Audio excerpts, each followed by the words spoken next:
Mateo, ang henyo. Credit to the author. M631 hanggang 40. Ang mga pangalan po na nandito ay galing sa mga name generator. Kung meron man pagkakatulad sa mga pangalan ng tao o lugar at pangyayari, ito ay tunay na hindi sinasadya. Ang medicinal pill na gustong pinuhin ni Mateo ay pinangalan ng Skanda Ancient Spirit Demonic Pill, isang tier 5 low-grade demonic pill. Walang duda, ang ganitong uri ng medicinal pill na gustong pinuhin ni Mateo ay kailangang gumastos ng malaking halaga. Ang kahirapan ng pagpino ng tier 5 medicinal pills ay ibang-iba sa mga medicinal pills na pinino niya noon. Bukod pa rito, alin ang madaling pinino sa mga formula ng pill ni Mateo? Sa totoo lang, walang koneksyon si Mateo kay Talia. Ngunit sa wakas ay nagpasya pa rin si Mateo na tulungan siyang pinuhin ang Skanda Ancient Spirit Demonic Pill. Gaya ng sinabi ni Huey, ang Jade-Faced Fairy Fox Clan na ito ay tunay ngang mabait. Kung ibang lahi ng demonyo ito, malamang na hindi ganoon kadali para sa kanya na dumaan sa ganitong pagsubok. Bukod pa rito, para mabuhay si Mateo sa God-prohibited demon region na ito, kailangan niyang sumali sa isang paksayon. Kung hindi, dahil sa kanyang pagkakakilanlan bilang tao, magiging isang daga siyang tatakbo sa mga kalye na sinisigawan ng lahat na patayin. Hindi rin tiyak kung anong klaseng pag-iral ang God-prohibited demon region na ito. Mayroon talagang mga tier 6 na powerhouse dito. Bukod pa rito, kung titingnan ang kasalukuyang sitwasyon, ang mga tier 6 na eksperto ay tiyak na hindi magiging kasing simple ng isa o dalawa lamang. Kahit maraming konsiderasyon, nagpasya pa rin si Mateo na pinuhin ang Skanda Ancient Spirit Demonic Pill. Siyempre, kasama pa rin dito si Yasi, ang kontribusyon ng inosenteng batang babae na iyon. Matapos magtago si Mateo, pinino niya ang tier 4 na cultivation medicinal pills, ang Heavenly Sea Essence Increasing Pill.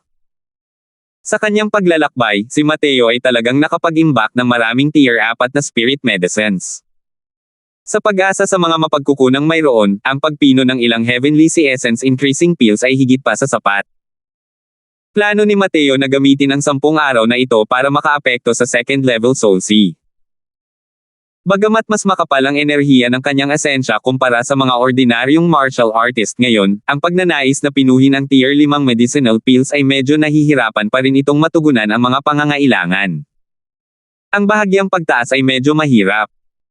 Pagkatapos ng 10 araw, sa tulong ng Heavenly Sea Essence Increasing Pills, narating ni Mateo ang second level Soul Sea sa isang iglap lang. Dumating na rin ang inventaryo ng mga gamot na kailangan ni Mateo. Personal itong inihatid ni Huey. Pareho ito ng tier 5 spirit medicines. Kaya mo bang pagandahin ang mga medicinal pills? Nagdududang sabi ni Huey. Kung hindi ka naniniwala sa akin, pwede mo nang kunin ang mga iyon. Sa tingin mo ba gusto kong pagandahin ang mga gamot para sa inyong lahat? Walang pag-aalinlangang sagot ni Mateo. Hindi napigilan ni Huey ang mabulunan ng marinig iyon. Bilang ninuno ng Jade-Faced Fairy Fox Clan, kailan pa may nang-ahas na magsalita ng ganito sa kanya. Pero, itong batang lalaking nasa harap niya, ang init ng ulo ay hindi pangkaraniwang sumama. Swerte naman niya, kailangan pa rin niya ang tulong nito at wala siyang magagawa sa kanya. Ang kalungkutan sa puso ni Huey ay may isip lamang. Sige. Ako na ang bahala sa bagay na ito. Kung kaya mo talagang gamutin si Talia, ikaw ang magiging panauhin ng aming Jade-Faced Fairy Fox Clan. Ano man ang hiling mo, sabihin mo lang, kompromiso ni Huey. Ikinumpas ni Mateo ang kanyang kamay at sinabing, wala na akong ibang kahilingan. Huwag mo na lang akong ikulong sa mga piitan habang buhay. Nahiya na naman si Huey. Natuklasan niya na wala na siyang makukuhang kalamangan habang buhay sa harap ni Mateo, kaya ang nagawa na lang niya ay umalis. Itinago ni Mateo ang mga gamot na pang-spirit at muling pumasok sa isang pribadong lugar. Inilabas ni Mateo ang square cauldron, inihanda ang lahat, at nagsimulang maghanda para pinuhin ang Skanda Ancient Spirit Demonic Pill. Pero bago ito, pinakawalan muna ni Mateo sina Sofia at Rendan. Sa kanyang mga disipulo, hindi kailanman mag-iipon si Mateo. Dahil seryoso siya sa mga gamot na pino, kailangan nila itong maranasan. Ito ay kapaki-pakinabang sa kanilang paglaki. Pipinuin ko ang isang tier 5 medicinal pills, ang Skanda Ancient Spirit Demonic Pill. Bantayan niyong mabuti, walang pakialam na sabi ni Mateo. Nagpalitan ng tingin sina Sofia at Renden at labis na nagulat. Hindi ba't napakalaki ng kanilang Panginoon? Nasa initial stage pa lang na Alchemy King Realm na siya at magpipino na siya ng tier 5 medicinal pill.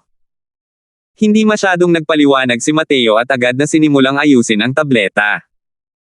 Hindi nang ahas na magantala sina Sofia at Renden, nakatitig kay Mateo nang hindi inaalis ang kanilang mga tingin. 4 Symbol Spirit Gathering Art, buhayin. Huminga ng malalim si Mateo at mahinang sumigaw. Biglang sumabog si Mateo, ipinakita ang alchemy skill na ito na nakita muli pagkatapos ng mahabang pagkawala.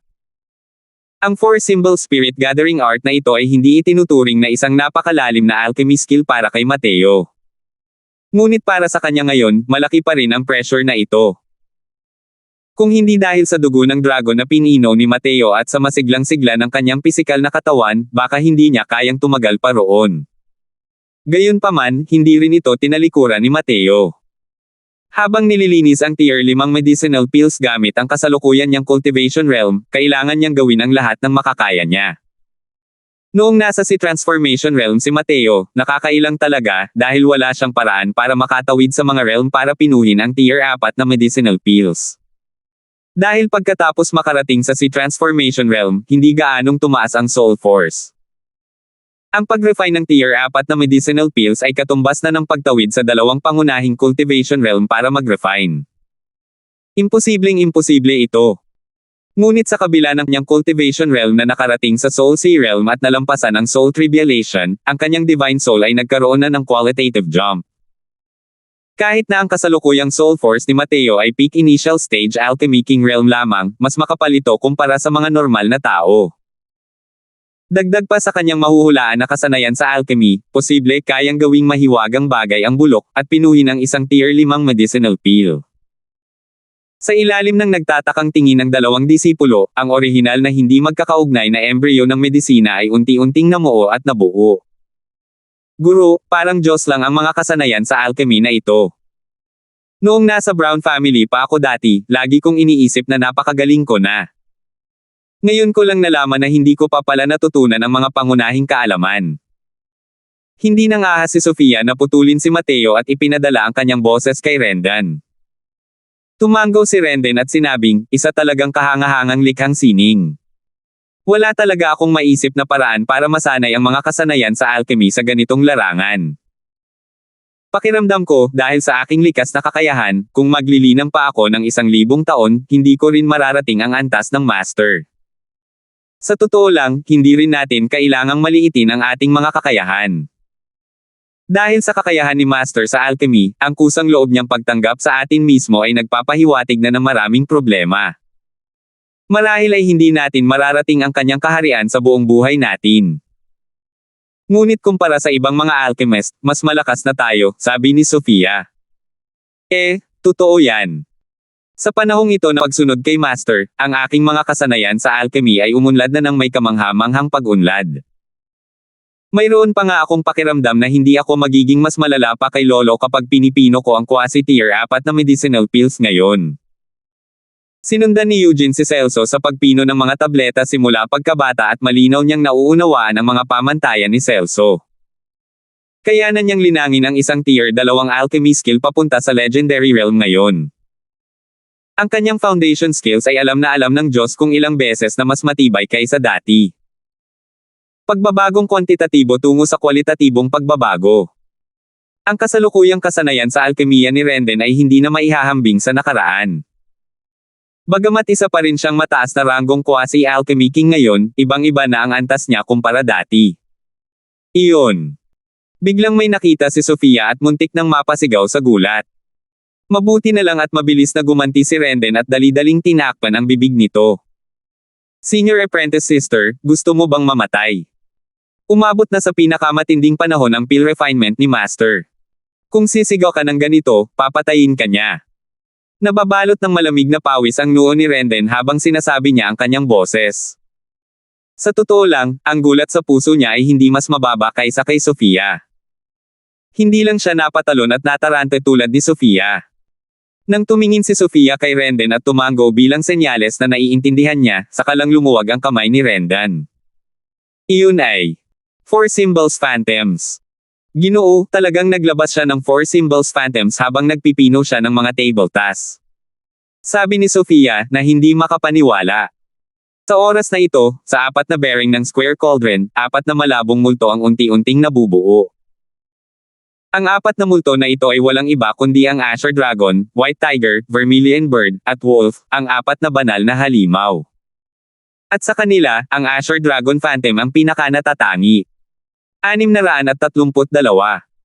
Ang apat na simbolo ay ang mga espiritu ng langit at lupa. Ang kakayahang paikliin ni Mateo ang 4 symbols phantoms habang pinipino ang mga medicinal pills ay nagpapahiwatig na nakalikha siya ng isang uri ng ugnayang may kaugnayan sa langit at lupa. Hindi parehong baguhan sina Sofia at Rendan. Natural lang na alam nila kung gaano kalalim ang antas na kinakatawan ng apat na simbolong phantom. Bagamat ang katawagan ng 4 symbols spirit gathering art ay ang 4 symbols, halos walang taong makakapag-isa sa 4 symbols phantoms ang matatagpuan sa buong divine realm. Sa mismong oras na ito, biglang inilabas ni Mateo ang Profound Water Flag. Profound Spirit 9 Aperture Formation, anyo. Ang mga kamay ni Mateo ay parang mga manghahabi sa sandaling ito. Ang ganitong uri ng kahusayan ay napakatalino.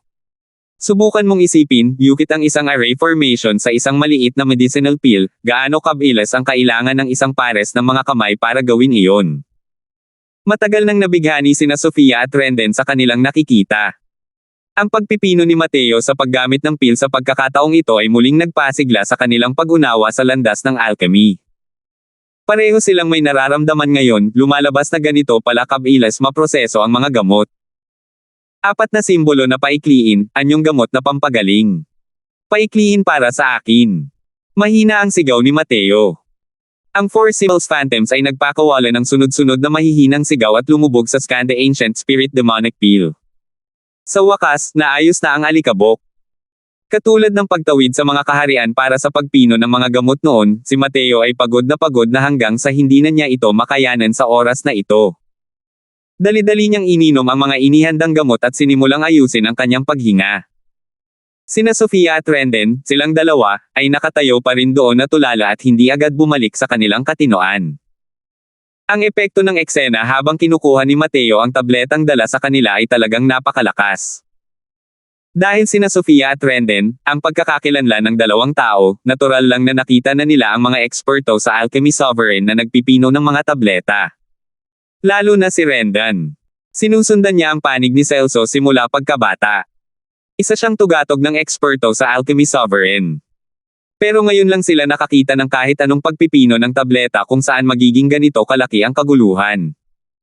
Pagsasama ng apat na simbolo ng mga phantom sa mga tabletang panggamot. Ano ang ibig sabihin nito? Nangangahulugan iyon na ang medicinal pill na ito ay nakakuha ng pagkilala sa Heavenly Daw. Ito ay kumakatawan sa isang uri ng ugnayang sa pagitan ni Mateo at ng langit at lupa. Anong klaseng grado kaya ang mararating ng isang medicinal pill na tulad nito? Sige. Tingnan mo. Nilunok ni Sofia ang kanyang laway at tinanong si Rendan. May ekspresyon ng pananabik si Rendan at tumango ng malalim. Naglakas loob ang dalawang tao at lumapit sa tabi ng square cauldron, mahusay na binuksan ang kaldero at kinuha ang tableta.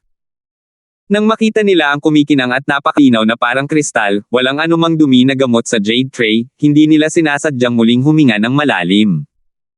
Transcendenteng grado. Transcendenteng grado na naman.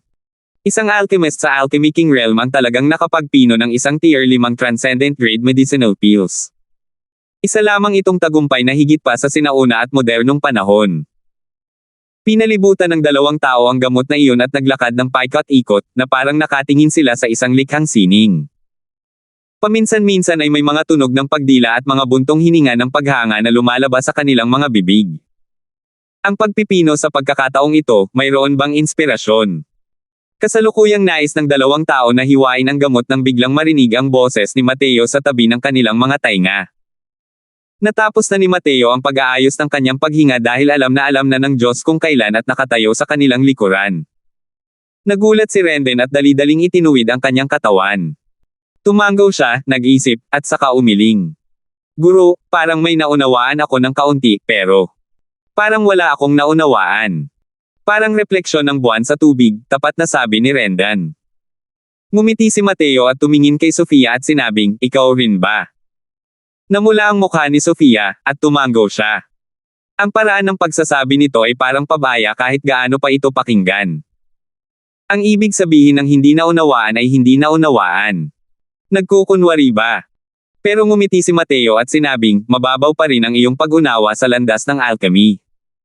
Ang alchemy daw ay isang dakilang daw. Kapag nalinang sa isang napakataas na kaharian, maaari rin itong umabot sa mga Diyos. Ang alchemy path ay sadyang napakahirap at masalimuot. Ang oras at lakas na ginugol ay ilang beses, o 12-dosenang beses pa nga kaysa sa martial path.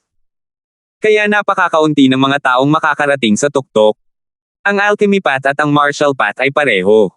Pareho silang naglalaman ng kasabihan ng langit at lupa sa loob. Ang mga kasanayan sa alchemy na isinasagawa ninyo ay pawang kristalisasyon ng karunungan ng mga ninuno. Gaano man kababa ang antas ng kasanayan sa alchemy, mayroon silang ilang mahirap ilarawan. Ito rin ang dahilan kung bakit ko kayo pinasimulan muli-mula sa mga pangunahing kaalaman. Ang napakaraming dakilang daw, lahat ay humahantong sa iisang layunin. Naiintindihan mo ba? Natapos magsalita si Mateo. Parehong nagpakita ng nag-iisip na tingin ang dalawa. Ang mga bagay na binanggit ni Mateo ay tumama na sa kaibuturan ng alchemy daw. Mula nang sundan si Mateo, silang dalawa ay matagal nang nagpapahusay ng mga pangunahing kasanayan sa alchemy at hindi may sensinang nag-aral ng anumang malalim na kasanayan sa alchemy. Dati, alam nila ang paraan pero hindi ang dahilan. Ngayon, sa pamamagitan ng maliit na panuto ni Mateo, sa wakas ay nakita na nila ang liwanag. Tila may naintindihan si Renden at tuwang-tuwa na sinabi, hindi nakakapagtaka. Hindi nakakapagtaka na mas nagiging mahusay ako kapag pinipino ko ang mga high-rank na quasi tier 4 na medicinal pills ngayon. Lumalabas na ito ang dahilan. Guro, naiintindihan ko. Mukhang tuwang-tuwa rin si Sofia nang sabihin niya, ganito pala yan. Guro, naiintindihan ko. Nang matanggap ni Huey ang Skande Ancient Spirit Demonic Pill, pansamantalang hindi nakasara ang kanyang bibig. Halos malaglag ang kanyang mga panga sa lupa. Kahit na inihanda niya ang mga spirit medicine na ito para kay Mateo, hindi talaga siya umasa na mapapaganda nito ito. Kung hindi papansinin ang ibang bagay, kahit ang pagbuhay muli ni Mateo kay Talia sa ganitong aspeto, wala rin naman siyang gagawin kay Mateo. Pero nang makita niya ang napakataas na antas ng medicinal pill na ito sa kanyang mga kamay, ang kanyang opinyon kay Mateo ay tuluyang nabaligtad na. Isa itong transcendent grade na tier 5 medicinal pill. Kaya kayang pinuhin ng mga shaman na iyon sa clan ang mga transcendent grade tier 5 medicinal pills. Isa pa, tao rin pala si Mateo. Higit sa lahat, si Mateo ay isa lamang alchemy king realm. Pagtawid sa mga kaharian upang pinuhin ang isang transcendent grade tier 5 medicinal pill. Ito ba ang kayang gawin ng mga tao? Tinitigan ni Huey si Mateo hanggang sa bahagyang kumirot ang kanyang anit. Hindi niya napigil ang magsabi, anong tinitingnan mo? May mga bulaklak ba sa mukha ko? Saka lamang nagising si Huey. Umubo siya ng 2 beses para pagtakpan ang kanyang kahihiyan at sinabi sa isang batang babae sa tabi, Talia, si Little Brother Croswell ang nagligtas sa iyo. Bakit hindi ka agad magpasalamat? Pagkatapos ng 10 araw, nakakapaglakad na itong si Talia. Mahina pa rin ang aura sa kanyang katawan. Malamang, kahit ang isang martial artist ng Spirit Condensation Realm na lumapit ay madaling matatalo siya. Ang 2 mata ni Talia na ito ay parang tubig. Siya ay may maislan at maliliit na daliri, at malakremang balat. Siya ay tunay na isang napakagandang babae. Pero alam ni Mateo na ang lahi ng Zorro ay likas na mapang-akit. Matapos magmukhang maganda, lahat sila ay naging walang kapantay na kagandahan. Ito lang ang dahilan kung bakit mas namumukod tangi ang Talia na ito kaysa sa iba. Nakuha ni Talia ang turo ni Huey at yumuko kay Mateo at sinabing, maraming salamat po Talia sa naigil iligtas buhay na biyaya ni Ginoong Croswell. 10 araw na ito, muntik nang matanggal ang kalyo sa tainga ni Talia dahil sa 2 salitang Mateo. Sa simula ay sumuko na siya sa pag-asang mabuhay pa. Ngunit ang lalaking ito sa harap niya ay pilit siyang hinaila pabalik mula sa mga pintuan ng impyerno. Hindi lang iyon, tinutulungan pa nga siya ng lalaking ito na pinuhin ang isang medicinal pill para matulungan siyang mabawi ang kanyang lakas. Noon pa man, pangalan lang ang naririnig nito ngunit hindi kailanman nakikita ang tao. Ngayon, sa wakas ay nakita na niya ang tunay nitong mukha. Maliban na lang, nang marinig na si Mateo ay isa lamang martial artist ng Soul Sea Realm noon, ang usaping ito ng pagpino ng mga medicinal pills ay itinuring niyang biro na pakinggan. Isang tier 4 na martial artist na nagpipino ng tier 5 medicinal pills. Nagbibiro ka siguro. Hindi niya talaga akalain na hindi lang pala ito pinino ni Mateo, kundi isa rin itong transcendent grade tier 5 medicinal pill. Ang ganitong bagay ay talagang lampas sa kanyang pangunawa. Haha. Hindi mo kailangang maging magalang, Miss Talia. Kung gusto mong magpasalamat, sige, magpasalamat ka kay Little Sister Yasi. Nag-medical pill lang ako para sa iyo dahil sa mukha niya. Ikinumpas ni Mateo ang kanyang kamay at sinabing, 633. Natapos na ni Talia ang paglilinang. Ngayon lang siya nakaramdam ng ganito kasarap na pakiramdam. Sa pag-inom ng Skanda Ancient Spirit Demonic Pill na pinino ni Mateo para sa kanya, hindi lamang lubusang gumaling ang katawan ni Talia, kundi mas lumakas pa ang kanyang lakas, na umabot sa peak tier 5 initial stage. Nang maalala ang mga salita noong ibinigay sa kanya ni Mateo ang gamot, hindi napigilan ni Talia ang mapait na mapangiti. Napakawalang isip ng lalaking ito sa nararamdaman ng ibang tao. Siya ang batang Panginoon ng Jade-Faced Fairy Fox Clan. Hindi na makapaghintay ang ibang tao na suyuan siya. Napakahusay ng ginawa ni Mateo at binaliwala niya ito gamit ang isang salitang dahil sa mukha ni Yasi. Napakahimala ng Skanda Ancient Spirit Demonic Pill na ito. Hindi ko talaga alam kung saan niya nakuha ang formula ng Pildores. Anong klaseng tao ba ito, Mateo? Natuklasan ni Talia na tila puno ng interes ang lalaki sa biglang paglitaw nito. Talia, natapos mo na bang pinuhin ang Skanda Ancient Spirit Demonic Pill? Sa oras na ito, biglang narinig ang boses ni Huey. Opo, Lola. Natapos na ni Talia ang pagpino. Tuloy po kayo. Itinulak ni Huey ang pinto at pumasok. Nang matuklasan niyang umunlad na pala ang cultivation ni Talia, hindi sinasadyang tumigil ang kanyang mga paa. Talia, ikaw. Nakalusot ka talaga. Baka sa mukha ni Huey ang pagkamangha. Hindi niya inakalang ganito pala kalakas ang Skanda Ancient Spirit Demonic Pill na ito, na hinahayaan si Talia na direktang makalusot.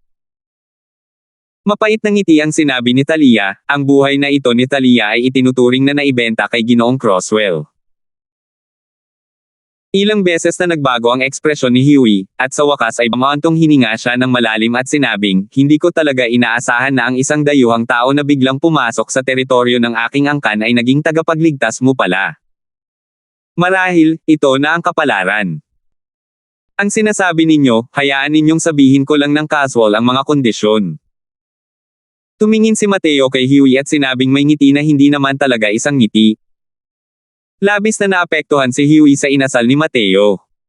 Ang ekspresyong ito ay malinaw na minamaliit ang Jade-Faced Fairy Fox Clan. Tama iyan. Wala na akong masyadong natitirang taon. Si Talia ang pinakanamumukod tanging nakababata ng aking angkan. Ang pagliligtas mo sa kanya ay katumbas ng pagliligtas sa ating buong Jade-Faced Fairy Fox Clan. Kaya naman, kahit ano pa ang mga kahilingan mo, matutugunan ko ang mga iyon, sabi ni Huey. Labis na hinahamak ni Huey ang pakikitungo kay Mateo. Isa rin siyang eksperto sa tier 6. Hindi kaya't hindi pa rin niya kayang tugunan ang kahilingan ng isang batang Soul Sea Realm. Sino ang mag-aakala na umiling si Mateo at nakangiting sinabi, ang gusto ko, hindi mo talaga maibibigay. Iniisip ko kung ang Jade-Faced Fairy Fox Clan mo ay may Asher Spirit Tree.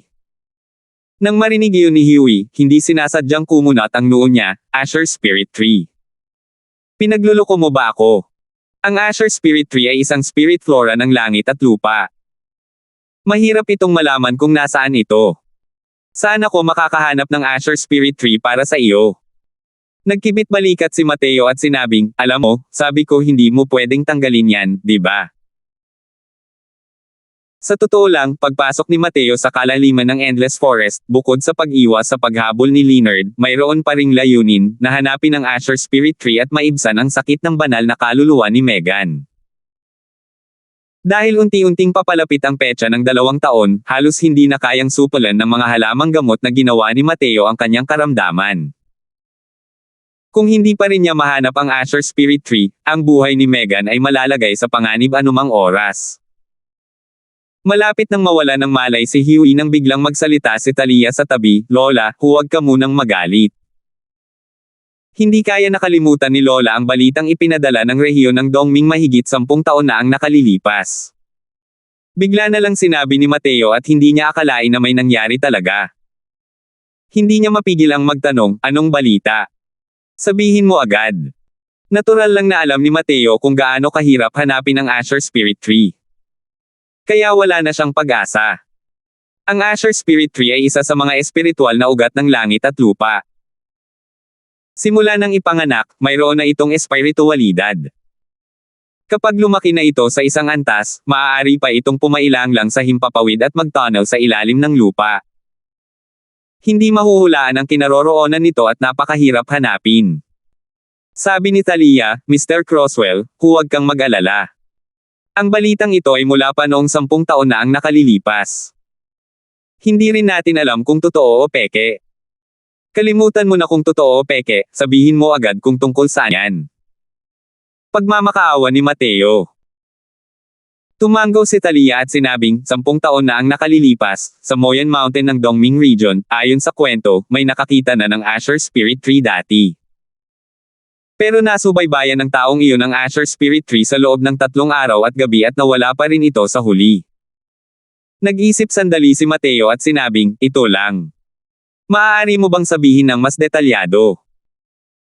Sinasabing gumamit ang taong iyon ng lahat ng uri ng pamamaraan, ngunit hindi lamang niya hindi nasalo ang Asher Spirit Tree, kundi nasaktan din siya ng Asher Spirit Tree. Sino ang taong iyon? Ang kasalukuyang pinuno ng angkan ng Darkfin Tiger Clan.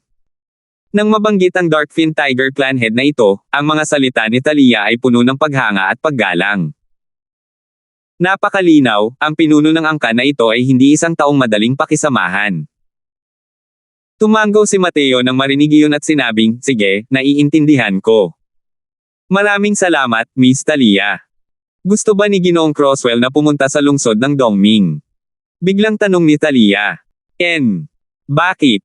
May problema ba?" Nagtatakang tanong ni Mateo.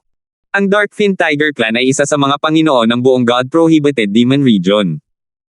Ayaw na ayaw nila sa mga tagalabas, lalo na sa mga tao. Ginoong Croswell. Ngumiti si Mateo at sinabing, "Hindi nagtatago kay Miss Talia, hahanapin ko ang Asher Spirit Tree na ito para iligtas ang isang kaibigan. Gaano man kahirap, kailangan ko ring umalis." Walang pakialam na sinabi ito ni Mateo, ngunit nanginig ang puso ni Talia. Karamihan sa mga martial artist ay makasarili. Hindi marami ang kayang gawin ang lahat para sa mga kaibigan. Kahit gaano kalakas ang Darkfin Tiger Clan, ang Asher Spirit Tree mismo ang pag-uusapan, ay napakahirap na nitong kalabanan. Napakagalang ni Ginoong Croswell. Papuri ni Talia. "Huho, may utang lang ako sa kanya, malayo sa pagiging marangal o ano paman." Sige, may itatanong ako sa inyong dalawa. Kung hindi ko gustong sagutin, kalimutan mo na lang, sabi ni Mateo. Ikaw na ang magtanong. Kung ano ang masasabi ko, sasabihin ko na lang syempre. Nang marinig ni Huey na nang-ahas si Mateo na sumugal para sa kapakanan ng isang kaibigan, bahagyang naantig din ang kanyang puso. Matalas ang dila niya pero malambot ang puso, at matagal na niyang itinuturing si Mateo bilang isa sa kanila. Ang God-prohibited Demon Region na ito ay isang maliit na rehiyon lamang sa Endless World. Ngunit ang teritoryo sa loob ay napakalawak. Maaari kayang ang lugar na ito ay bumuo ng isang mundo ng mag-isa. Ang Endless World ay isang maliit na mundo lamang sa gitnang antas at hindi kayang tumanggap ng mga Tier 6 na eksperto. Bakit ba napakaraming Tier 6 na eksperto rito? Tanong ni Mateo na may pag-aalinlangan. Sa kasalukuyang cultivation realm ni Mateo, hindi niya maramdaman ang kapangyarihan ng kalawakan. Pero bahagya niyang naramdaman na ang lugar na ito ay malamang na hindi ganoon ka-simple. Kapag nailagay na sa labas ang mga eksperto rito, kalimutan na ang Endless World, maging ang Fierce Gale World, kaya rin nilang lampasan ito. Kahit ang Jade-Faced Fairy Fox Clan, isang maliit na clan na tulad nito, ay mayroong Tier 6 na expert, lalo na ang ibang mga clan. Nagtataka lang si Mateo kung bakit sa loob ng walang hanggang mundo ay magkakadikit ang isang napakaliit na mundo. Ito. Hindi napigilan ni Huey ang pag-aatubili nang marinig ang mga sinabi ni Mateo. Haha, nagtatanong lang naman ako ng casual. Kung hindi ko gustong magsalita, hayaan mo na lang yan, walang pakialam na sabi ni Mateo. Hindi naman sa hindi ko ito masasabi, pero hindi ko talaga masagot. Dahil hindi ko rin alam ang pinagmulan ng God-prohibited demon region. Ang lahi ng mga demonyo natin ay nanirahan na rito ng maraming henerasyon, at ang Jade-Faced Fairy Fox Clan ay isa lamang sa pinakamababang pangkat. Nabalitaan ko na ang mga makapangyarihang pangkat na iyon ay mayroon pang mga eksperto sa Tier 7, sabi ni Huey.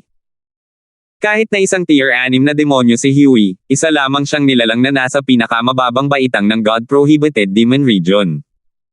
Hindi talaga siya kayang makipag-ugnayan sa maraming sikreto. Nang marinig ni Mateo ang mga sinabi ni Huey, labis din siyang nagulat sa loob-loob niya. May mga Tier 7 expert pala ang lugar na ito. 634. Mga powerhouse ng Tier 7. Gaano ba katatag ang espasyong ito para kasya ang mga Tier 7 powerhouse na nilalang?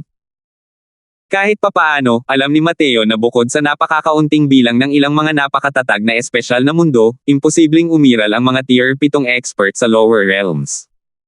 At ang mga mundong iyon, alam na alam lahat ni Mateo. Tiyak na hindi ito ang walang hanggang mundo. Kung gayon, anong klaseng pag-iral itong God-prohibited demon region sa harap ng kanyang mga mata? Biglang natuklasan ni Mateo na ang walang hanggang mundo ito ay talagang isang mystical na lugar. Bagamat hindi mataas ang kaayusan ng mundo at hindi rin gaanong malakas ang mga katutubo, maraming sikreto ang itinatago nito. Kahit siya, ang dating tugatog ng isang divine realm, ay hindi rin kayang malaman ang tunay na sitwasyon ng maliit na mundong ito. Ang isang espesyal na espasyo tulad ng God-prohibited demon region ay talagang may sariling mga sikreto. Malamang ay hindi niya alam ang hitsura ni Huey kung titingnan mo ito. Sige. Mukhang kailangan nating pumunta sa rehiyon ng Dongming. Napuno rin ng kuryosidad si Mateo tungkol sa God-prohibited demon region na ito. Kasabay ng paghahanap niya sa Asher Spirit Tree, natural lang na kailangan din niya mag-explore ng kaunti. May pakiramdam siya na ang God-prohibited demon region na ito ay malamang hindi natural na nabuo kundi nilikha ng mga tao. Kung hindi dahil dito, imposibleng wala ang mga tao rito at hindi rin nila papatayin ang mga tao kapag nakita nila ang mga ito. Na nangangahulugan din na may sadyang nagpasa ng turong ito mula sa mga ninuno upang maihiwalay ang mga ito sa labas ng mundo. At sa totoo lang, imposible rin para sa Endless World na magkaroon ng mga tao na makadaan sa Essence Devouring Confounding Fog at makapasok dito, maliban kay Mateo. Kung gayon, gaano kalakas ang lakas ng taong iyon para mahati ang isang espasyong kayang tumanggap sa God-prohibited demon region. Pero alam ni Mateo na kahit ang mga nilalang tulad ng 10 dakilang banal na hari ay hindi rin makakamit ito. Sa ganitong paraan, iisa lang ang paliwanag, isang makapangyarihang lugar sa Deity Realm.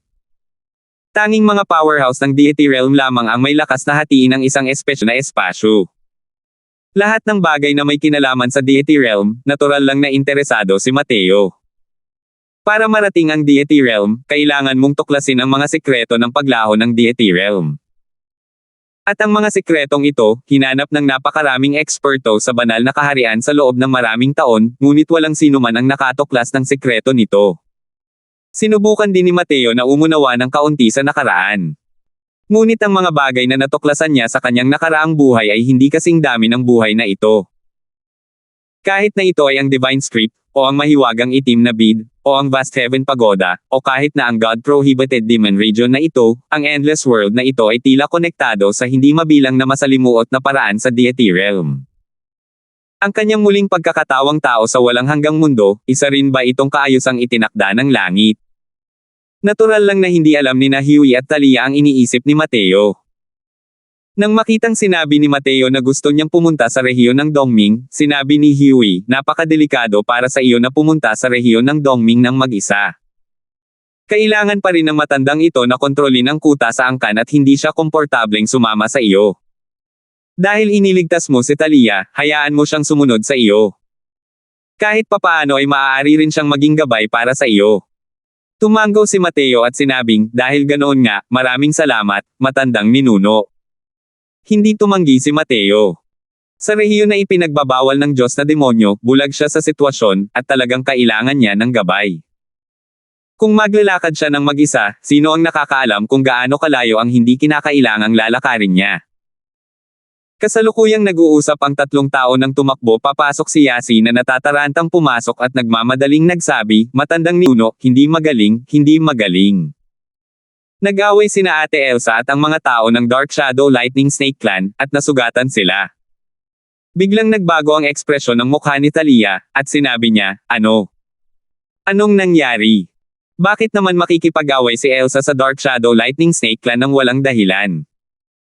Sabi ni Yasi, dinala kami ni Ate Elsa para magpatrolya sa labas. Ang resulta ay natuklasan namin ang isang lugar ng Thunder Essence Fruit Grove.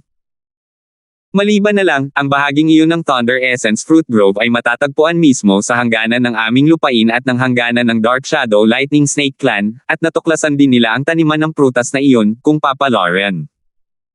Ang mga tao ng Dark Shadow Lightning Snake Clan ay labis na mapang-api at iginiit na sila ang nakatukla sa Thunder Essence Fruit Grove.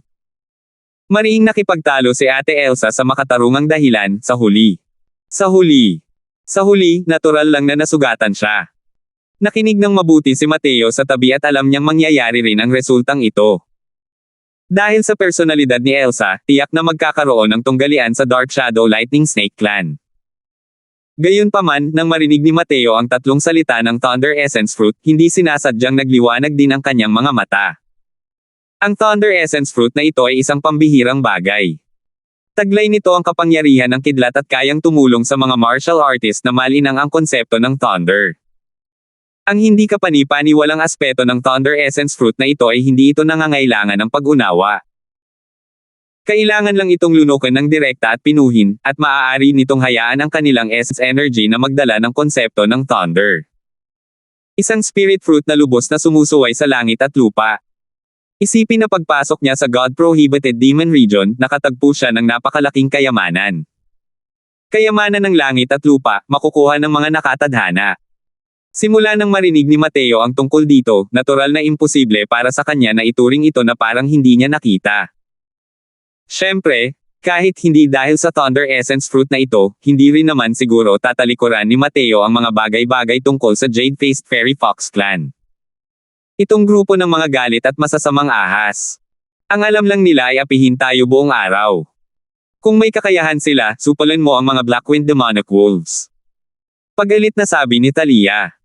Sa totoo lang, ang cultivation realm ni Thalia ay hindi gaanong mas mababa kaysa sa junior generation ng ibang lahi. Pero ang lakas sa pakikipaglaban ng Jade-Faced Fairy Fox Clan ay talagang napakalakas.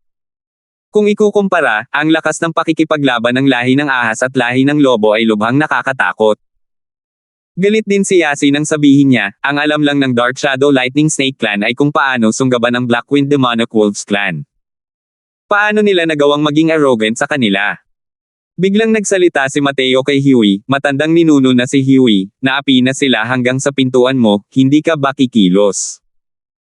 Nagbago ang ekspresyon ni Huey, at sinabi niya ng may mapait na ngiti, ang iba't ibang angkan ng ating Asher Mountain region ay may hindi nakasulat na tuntunin, ang mga eksperto sa Tier 6 na ay hindi dapat makialam sa mga usapin ng nakababatang henerasyon. Kapag kumilos ako, tiyak na magugulo ang kanilang matandang ninuno. Sa oras na iyon, mas mahihirapan pa itong lutesin. Tumanggaw si Mateo at sinabing, tara na. Sasamahan ko kayong lahat para tingnan ito. Ikaw. Naguguluhan na tanong ni Thalia. Pero labis na natuwa si Yasi nang marinig niya ito at sinabing, napakabuti talaga na handang tumulong si Kuya Mateo. Ginoo, napakalakas ni Kuya Mateo. Hindi kayang tiisin ni Ate Elsa ang kahit isang palitan ng salita sa ilalim ng kanyang mga kamay. Ang tinutukoy ni Yasi ay noong nasa first level soul si pa rin si Mateo. Ngayong nakalusot na si Mateo sa second level soul si, kaya na niyang i-one-shot si Elsa nang hindi ginagamit ang Origin Spirit 9 transformations.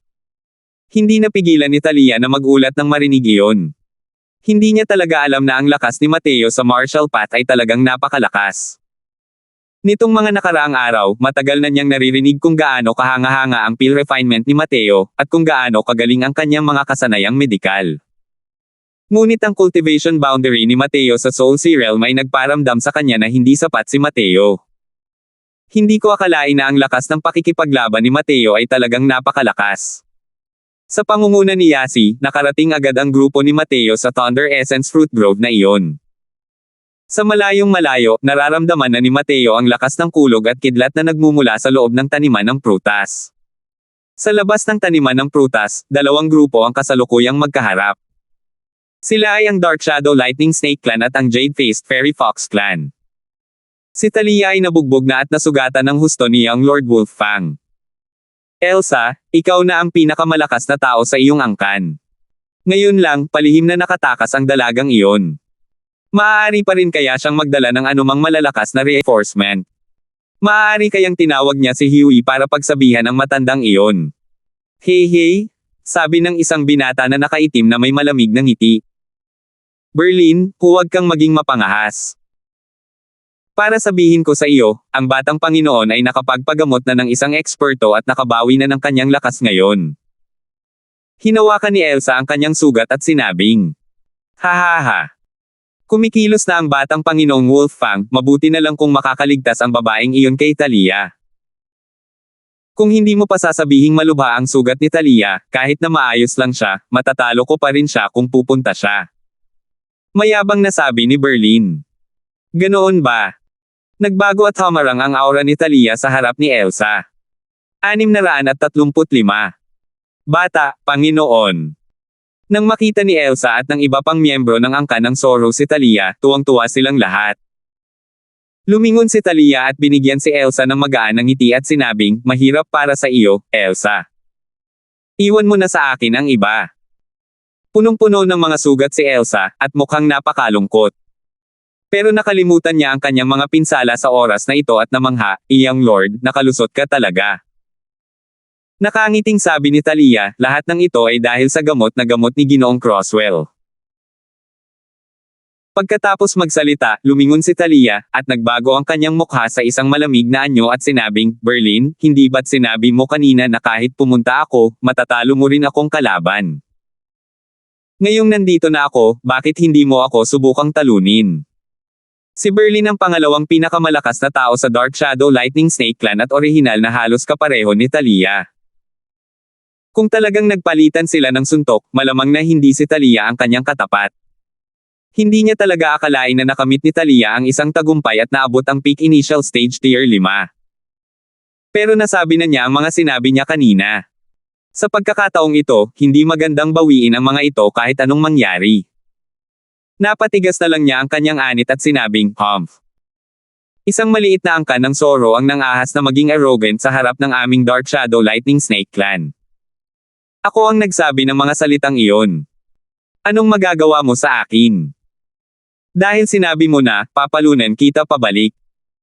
Si Thalia ay ang batang Panginoon ng isang angkan at mayroon siyang napakadominanteng panig. Nag-aalab ang kanyang damdamin sa panahong ito, at isa siyang babaeng hindi nakahihigit sa sinumang lalaki. Habang nagsasalita siya, tinapik ni Thalia ang isang palad patungo kay Anbin.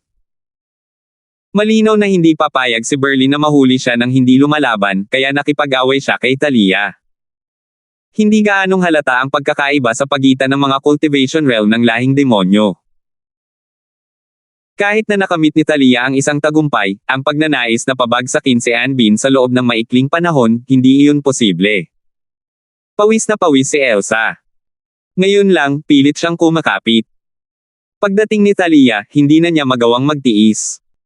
Sa oras na ito, isang medicinal pill ang iniabot sa harap niya. Inangat ni Elsa ang kanyang ulo at tumingin. Sino kaya iyon kundi si Mateo? Kainin mo na. Malapit nang gumaling ang mga sugat mo, nakangiting sabi ni Mateo. Nag-aalangan pa rin si Elsa nang muling sabihin ni Mateo, marami sa mga sugat mo ang nakatago. Sa totoo lang, matagal ka nang hindi nakakalaban. Mahigpit kang nakakulong doon kanina lang, at lumala na ng husto ang mga sugat mo. Kung hindi mo gagamutin, malaki ang posibilidad na mapinsala mo ang pundasyon mo at maapektuhan ang cultivation mo sa hinaharap. Nang marinig ang sinabi ni Mateo, nagbago ang ekspresyon ng mukha ni Elsa, at inagaw niya ang gamot mula sa kamay ni Mateo at agad na nilunok. Nang marating ng gamot ang kanyang tiyan, agad na nagkaroon ng epekto ang mga pinsala ni Elsa at bumuti ito. Nagbago ang ekspresyon ng mukha ni Elsa, at hindi niya maiwasang tumingin kay Mateo. Hindi mo na kailangan ng pagdududa. Ang gamot na ito ay pareho ng kinain ng batang Panginoon ng iyong pamilya. Nakahanap ako ng oras nitong mga nakaraang araw at nakapag-ayos pa ng ilan, sabi ni Mateo habang natatawa. Kasalukuyang naninirahan si Mateo sa God-prohibited demon region. Ang mga medicinal pills ng human martial artists na nakasuot sa kanya ay natural na walang gaanong silbi. Kaya naman, naglaan siya ng oras nitong 2 araw at nagpino ng ilan pang Skanda Ancient Spirit Demonic Pills at iba pang medicinal pills kung sakaling magkaroon ng emergency. Hindi niya inaasahan na gagamitin niya ito ng ganito kabilis. Natural na tinugunan ni Huey ang lahat ng hinihingi ni Mateo sa kasalukuyan. Parang yelo sa ibabaw si Elsa, pero sa kaibuturan ng kanyang puso, gulat na gulat siya. Isa itong napakataas na antas ng gamot na gamot. Ibinibigay ba ito sa mga tao ng ganoon lang kadali? Teka, kahit ibinigay na sa kanya, hindi man lang siya kumurap. Anong klaseng kaharian nga ba ang narating ng alchemy skills ng lalaking ito? Alam ni Elsa na ang mga tier 5 shaman sa angka na iyon, kapag piniinom nila ang anumang high-grade medicinal pills, ituturing nila itong isang kayamanan. Mga transcendent grade tier 5 medicinal pills na hindi pa nakikita ni Elsa noon. Kinuha pa ito ng lalaking ito at ibinigay sa kanya ng ganito lang. Kailan pa naging ganito kaganda ang relasyon niya sa lalaki? Kailangan malaman ng isa na 10 araw na ang nakalipas, gusto pa nga niya itong patayin.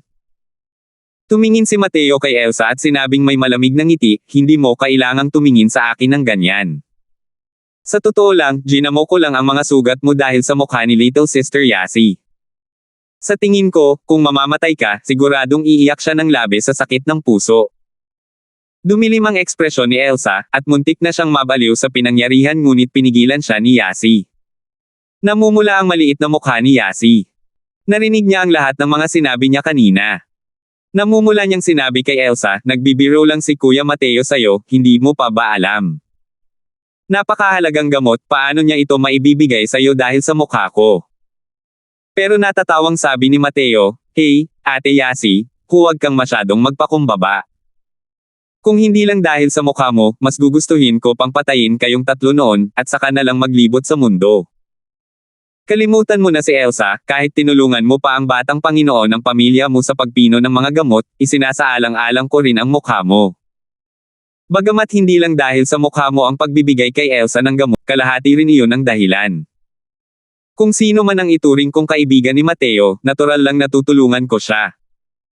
Pero kung may mangasar sa akin, siguradong papatayin ko siya at matutuwa rin ako. Lalong namula ang maliit na mukha ni Yasi. Hindi niya talaga inaasahan na ganito siya kahalaga sa puso ni Mateo. Kahit na narinig ito ni Elsa, nagulat din siya. Hindi mali ang sinabi ni Mateo. May lakas nga siyang patayin silang 3 noon pero hindi niya ginawa. Lumalabas na dahil pala iyon sa mukha ni Yasi. Pero ang mas ikinagulat ni Elsa ay ang isa pang dahilan ni Mateo. Kung gayon, ang kalahati ng dahilan. Hindi napigil ang magtanong si Elsa. Ang kalahati ng dahilan.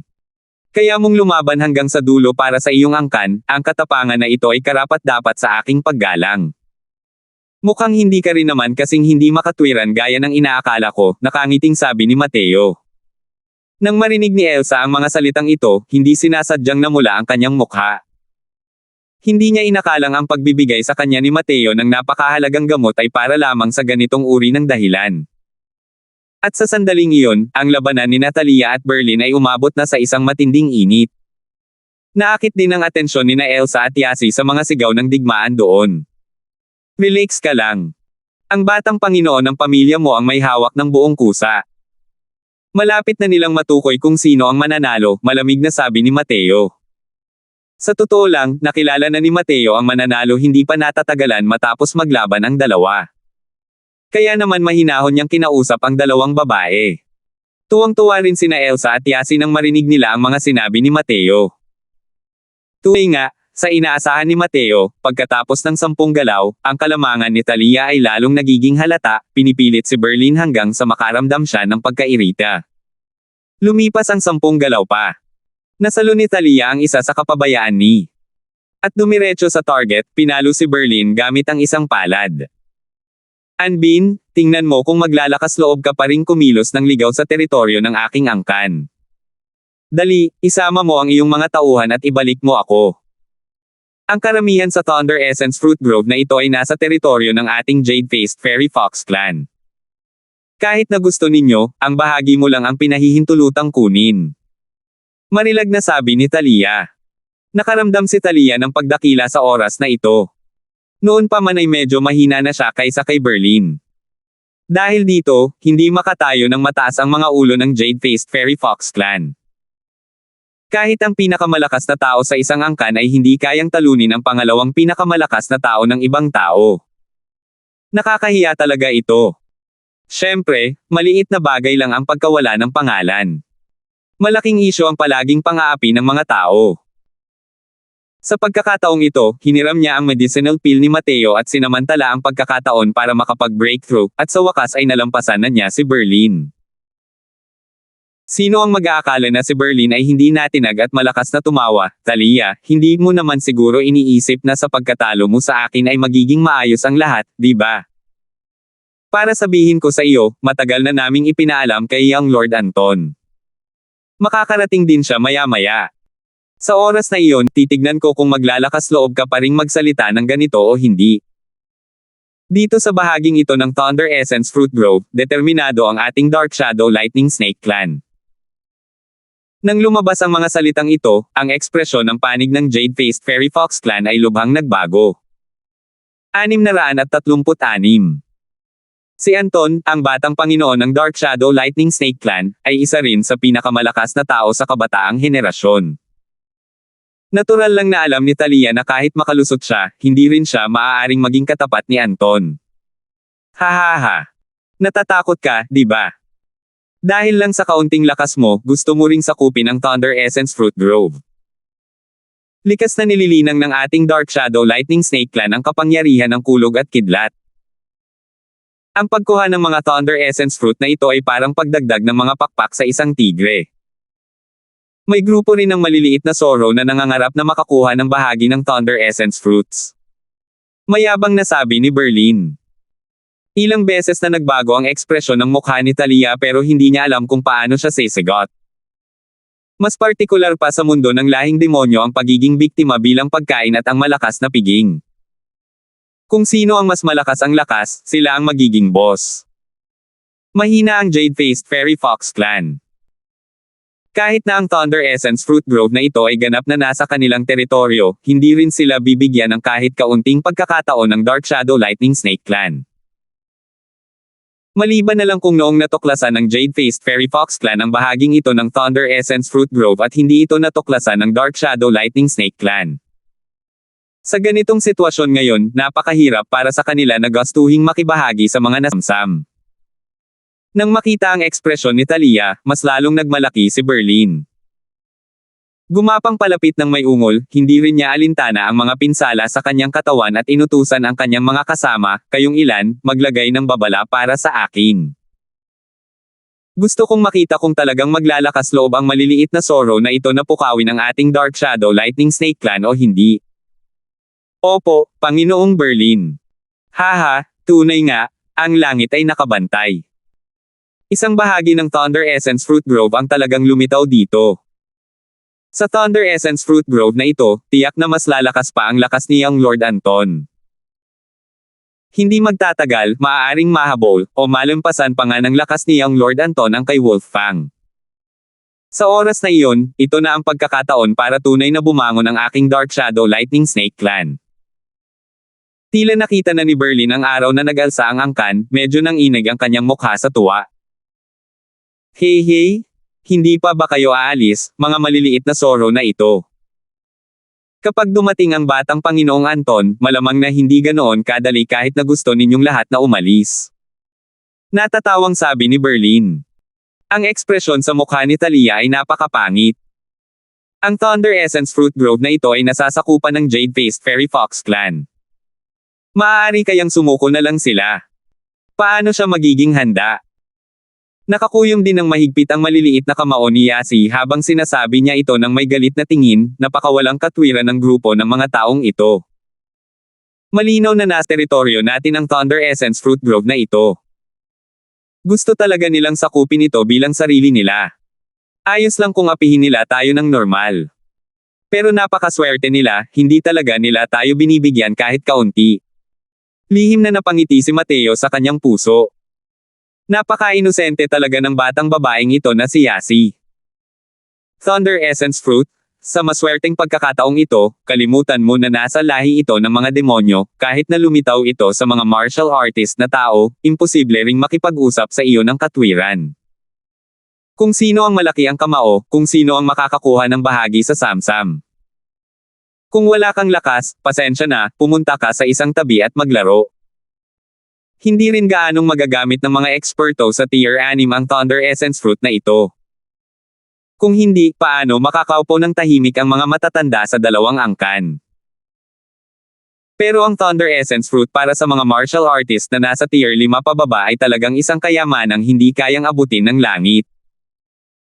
Ang bagay na ito ay maaaring direktang magpataas ng lakas sa pakikipaglaban. Maging si Mateo ay kumakabog din sa kasabikan patungo rito. Madalas ba kayong binyo-bully ng mga yan? Tanong ni Mateo na may pagtataka. Pabiro na sabi ni Yasi, oo. Ang ating angkan ng Zoro at ang kanilang teritoryo ang pinakamalapit, at ang ating lakas din ang pinakamahina. Hindi sila nangangahas na hamanin ang angkan ng mga Blackwind Demonic Wolves, kaya madalas silang pumupunta para apihin tayo. Ganito di ba? Malakas ba yang si Anton, o ano paman? Si Anton ay isang middle stage tier 5 expert. Kahit na bumuti ng malaki ang lakas ng Young Lord, hindi rin siya ang katapat niya, sabi ni Yasi. Kasalukuyang nag-uusap ang dalawang tao nang biglang dumating ang isang matalim at mabangis na aura. Isang binata at malamig na lalaki ang lumitaw sa harap ng lahat. Binibining Ginoo, sa wakas ay nakarating ka na. Hindi napigilan ni Berlin ang labis na tuwa nang makita niyang may dumating. Tumingin si Anton kay Berlin at nakasimangot na sinabi, talaga bang nagtamo ka ng mga pinsala? Hindi mapigilan ni Berlin ang mabulunan at magpaliwanag, hindi ko alam kung anong klaseng swerte ang nakuha ng munting Zoro na iyon kay Thalia. Hindi lang gumaling ang mga sugat niya, lumakas pa ng husto ang katawan niya. Si batang kapatid. Hindi kayang tapatan ng nakababatang kapatid. Oh! Napansin lang ni Anton si Thalia sa pagkakataong ito. Tunay ngang lumakas ng husto ang kanyang lakas. Hindi ko inaasahan na ang isang scholar na 3 araw nang wala ay kailangang tingnan ng may panibagong pananaw. Ikaw, ang maliit na Zoro na ito, ay nakarating na sa tugatog ng initial stage tier 5. Medyo nagulat si Anton. Pero hindi niya talaga ito pinansin sa kanyang mga salita. Hindi niya pinansin na si Thalia ay nasa peak initial stage tier 5 pa lamang, kahit na nasa middle stage tier 5 pa lamang siya, hindi rin siya ang kanyang katapat. Kumunat ang noo ni Thalia at sinabing, tama na ang kalokohan mo Zuan. Pag-usapan pa natin ang pangunahing paksa. Maaaring ibigay sa inyo ang Thunder Essence Fruit Grove na ito, pero gusto ng angkan ko ang ikalimang bahagi ng Thunder Essence Fruits. Ang mga salita ni Thalia ay nagbibigay na ng hindi kapani-paniwalang pagsang-ayon. Maliit na bahagi lamang ng teritoryo ng angkan ng ahas ang mayroon sa Thunder Essence Fruit Grove na ito, ngunit 1/5 lamang ng Thunder Essence Fruits ang gusto nila. Masasabing paglunok ito ng kahihiyan para balikatin ang isang mabigat na pasanin. Pero nang marinig ni Mateo ang mga sinabi ni Thalia, palihim siyang umiling. Sa oras na ito, hayaan mong maligaw ang tao o sila mismo ang tatakbo. Ang pagsasabi ng mga ganoong salita ay walang dod ang paghingi ng kahihiyan. Tunay nga, pagkatapos marinig ni Anton ang mga salita ni Thalia, agad siyang humagalpak ng tawa. Ang tawa na iyon ay puno ng paghamak at pangungutya. 5. Sige, basta may kakayahan kang agawin ito sa mga kamay ko, paano kung ibigay na sa iyo ang lahat? Oh! Nang magsalita si Anton, sandali siyang tumigil.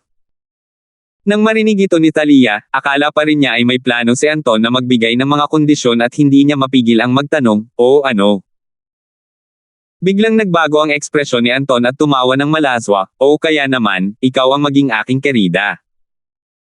Ang ikalimang bahagi ng Thunder Essence Fruits ang magiging regalo sa pagpapakasal. Nang marinig ito ni Thalia, hindi napigilan ng kanyang magandang katawan ang panginginig sa galit, ikaw. Walang hiya. Sa pagkakataong ito lang niya nalaman na niloko siya ni Anton. Paano pa niya ito matiis? Itinaas niya ang kanyang kamay, haharapin niya si Anton. Hey! Sobra-sobra ang pagpapahalaga mo sa sarili mong kakayahan. Pinilit ni Anton si Thalia na umatras gamit ang isang napakakaswal na palad. Wala siyang patawad nang makuha niya ang kalamangan, sinundan ito ng isa pang palad at dinidiin si Thalia. Mahinahong hinarap ni Thalia ang atake at nakayanan pa rin ang ilang rounds. Mainit pa rin ang ulo niya kanina. Paano pa siya makakatapat ni Anton? Sa takot, sumigaw si Thalia at handa nang pasanin ang palad na ito ni Anton. Pero sa pagkakataong ito, may isang malabong pangyayari sa harap ng kanyang mga mata. Isang malaki at matangkad na figure ang biglang lumitaw sa kanyang harapan. Putok. Napaatras sina Mateo at Anton ng ilang hakbang. Nalungkot ang mukha ni Anton nang sabihin niya, tao. Tiningnan niya si Thalia nang may masamang intensyon at sinabing, ang patakaran sa God-prohibited demon region ay agad na patayin ang mga tao kapag nakita. Ang iyong angkan ng Zoro ay talagang nangangahas na tumanggap ng mga tao. Hindi ka ba talaga natatakot na malipol ang iyong angkan? Nagbago ang ekspresyon ni Thalia, at magsasalita na sana siya ngunit natigilan siya nang igalaw ni Mateo ang kamay. Isang grupo ng mga lalaking nasa hustong gulang na nang-aapi sa mga babae. Ang tapang-tapangan nyo rin. Nasa teritoryo nila ang Thunder Essence Fruit Grove na ito, at hayagan nyo pa itong inagaw. Talagang walang hiya. Sabi ni Mateo nang may bahagyang ngiti. Humph! Kailan mo naman ba pakikialaman ang mga gawain ng ating God-prohibited demon region? Ang malakas ang magiging hari. Malaki ang kamao ko, kaya natural lang na mangyari ang sinasabi ko. Sabi ni Anton nang may malamig na ngiti. Ganoon ba? Kung mas malaki ang kamao ko kaysa sa iyo, akin ba itong piraso ng Thunder Essence Fruit Grove? Nakangiting sabi ni Mateo. Sumulyap si Anton kay Mateo at malamig na ngumiti, kasama mo ba ang isang tier 4 na tao? Tumango si Mateo at sinabing, kasama lang ang mga katulad ko. 637. Mateo, hindi ikaw ang katapat niya. Dali, tumabi ka. Nagmamadaling sabi ni Thalia nang makita niyang papalapit si Mateo. Iwinagayway ni Mateo ang kanyang kamay at sinabing, ang pakikipaglaban ay gawain ng mga lalaki. Dapat pumunta ang mga babae sa gilid para manood. Itong mga Thunder Essence Fruits, determinado akong makuha ang mga ito. Sa oras na iyon, hahatiin ko ang 1/5 sa inyong lahat. Ang mga salitang ito ay sinabi nang walang anumang pag-aalinlangan. Sa pandinig ni Anton at ng iba pa, isa lamang itong biro. Haha! Hindi ka takot magpilipit ng dila kapag nagyayabang. Isang maliit na tier 4 na tao ang nangangahas ding magsabi ng mga ganyang salita. Sino ang nagbigay sa iyo ng lakas ng loob? Sabi ni Anton habang tumatawa ng malakas. Bagamat napakatindi ng laban nila ni Mateo kanina, panandalian lamang niya iyon dahil sa kapabayaan. Bukod pa rito, hindi pa siya gaanong nakapaggamit ng lakas. Kung inakala ni Mateo na mayroon siyang kwalifikasyon para hamanin siya ng ganito, kung gayon ay hindi talaga alam ni Mateo kung paano isinulat ang salitang kamatayan. Hahaha! Saan nanggaling ang taong ito? Para talagang hamanin ang batang Panginoon. Nagrereklamo talaga siya na nabuhay siya ng napakatagal. Ganito ba katanga ang mga tao? Ganitong klaseng utak, paano siya nakapag-cultivate hanggang tier 4? Tao, takot na takot kami. Itong mga Thunder Essence Fruits, kunin mo lahat. Siguraduhin hindi ka magiging magalang sa amin. Huwag mo akong saktan. Huwag mo akong saktan. Hahaha. Nagtawanan ng mga tao sa sinabi ni Mateo. Sa kanilang palagay, nandito lang si Mateo para magbiro. Paano kaya matatalo ng mga tier 4 na martial artist ang Young Lord? Natural na hindi ito pinansin ni Mateo. Itinutok niya lang ang daliri niya kay Anton. Ang ganitong uri ng paghamak ay lubusang nabunyag. Dumilim ang ekspresyon ni Anton. Kung ikaw mismo ay naghahanap ng kamatayan, hindi ako masisisi. Dark Shadow Thunder Kill. Iniabot ni Anton ang kanyang kamay at sinenyasan. Isang nakapangangilabot na kapangyarihan ng kidlat at kulog ang agad na bumalot sa buong lugar. At si Mateo ay nasa puso ng larangan ng kidlat na ito. Dark Shadow Thunderkill bilang pambungad na galaw. Mukhang galit na galit talaga ang batang Panginoon sa lalaking ito. Hey, nakakatawa talaga ang lalaking ito. Hindi niya alam kung gaano kaitikot ang magpagalit sa batang Panginoon. Sok, wala nang makikita. Kapag pinakawalan na ang Dark Shadow Thunderkill, siguradong patay na ang lalaking ito. Sa harap ng nakapangangilabot na larangan ng kidlat na ito, tila walang malay si Mateo. Biglang sumabog ang kanyang aura, diretsyong pumailan lang sa tuktok ng 4th level Soul Sea. Paglampas sa isang maliit na yugto, ang aura ni Mateo ay naging lubos na kakaiba.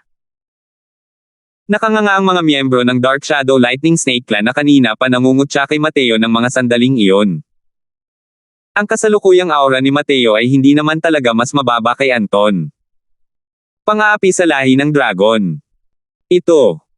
Ito ang pang-aapi sa lahi ng dragon. Maaari kayang ang batang ito ay isang supling ng lahi ng dragon. Biglang bulalas ni Berlin, naramdaman ang mapang-ipong kapangyarihang iyon na pagmamay-ari ng lahi ng dragon. Sa sandaling ito, ganap na naipakita ni Mateo ang bloodline ng lahing dragon sa kanyang katawan. Ang mga miyembro ng Dark Shadow Lightning Snake Clan na medyo mahina ang lakas ay hindi talaga nakatiis at yumoko. Mahigpit ang hierarkiya ng lahi ng mga demonyo. Hindi kayang labanan ang ganitong uri ng pang-aapi sa lahi.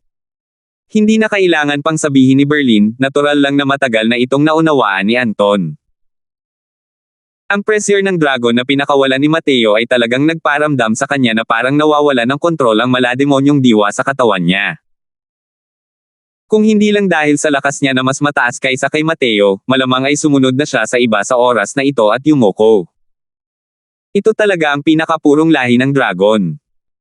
Kung hindi, paano nito magagawang mawala ng kontrol ang kanyang malademonyong diwa? Talaga kayang lahi ng dragon ang batang ito.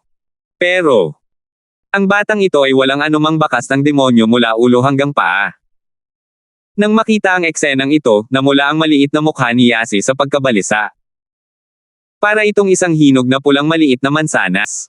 Lumalabas na napakagaling pala ni Kuya Mateo. Noong mga panahong nakikipaglaban siya sa atin, hindi niya talaga inilalabas ang lahat ng presyon ng dragon. Kung hindi, wala tayong pagkakataong umatake sa harap niya.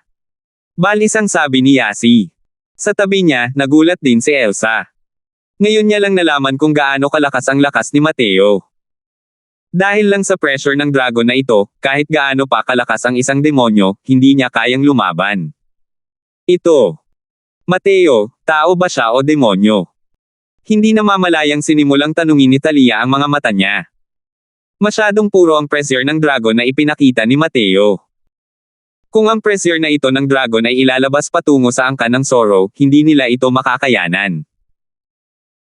Malalaman mo na ang puntong ito sa pamamagitan lamang ng pagtingin sa mga Dark Shadow Lightning Snake na iyon. Walang pakialam na tiningnan ni Mateo si Anton at sinabing, sabi mo ngayon lang kung sino ang mas malaki ang kamao ang siyang tatawag. Kung gayon, sukatin natin kung kaninong kamao ang mas malaki. Tunay na pagpatay ng dragon sa kilusang apoy. Nang umatake si Mateo, iyon na ang pinakamalakas niyang atake. Hindi maipaliwanag ang sama ng loob ni Anton. Nang makitang kumilos si Mateo, umatake rin siya ng walang pag-aalinlangan. Dark Shadow Thunderkill.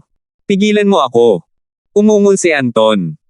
Kumidlat at dumagundong ang kulog sa loob ng lugar na ito, kaharap ang nagliliyab na pulang higanting dragon na si Mateo na nagpakawala. Maliban na lang, ang kidlat na mukhang mabangis at matalas ay hindi kayang galawin ang pulang dragon ni Mateo. Ugong. Isang malakas na dagandong ang narinig.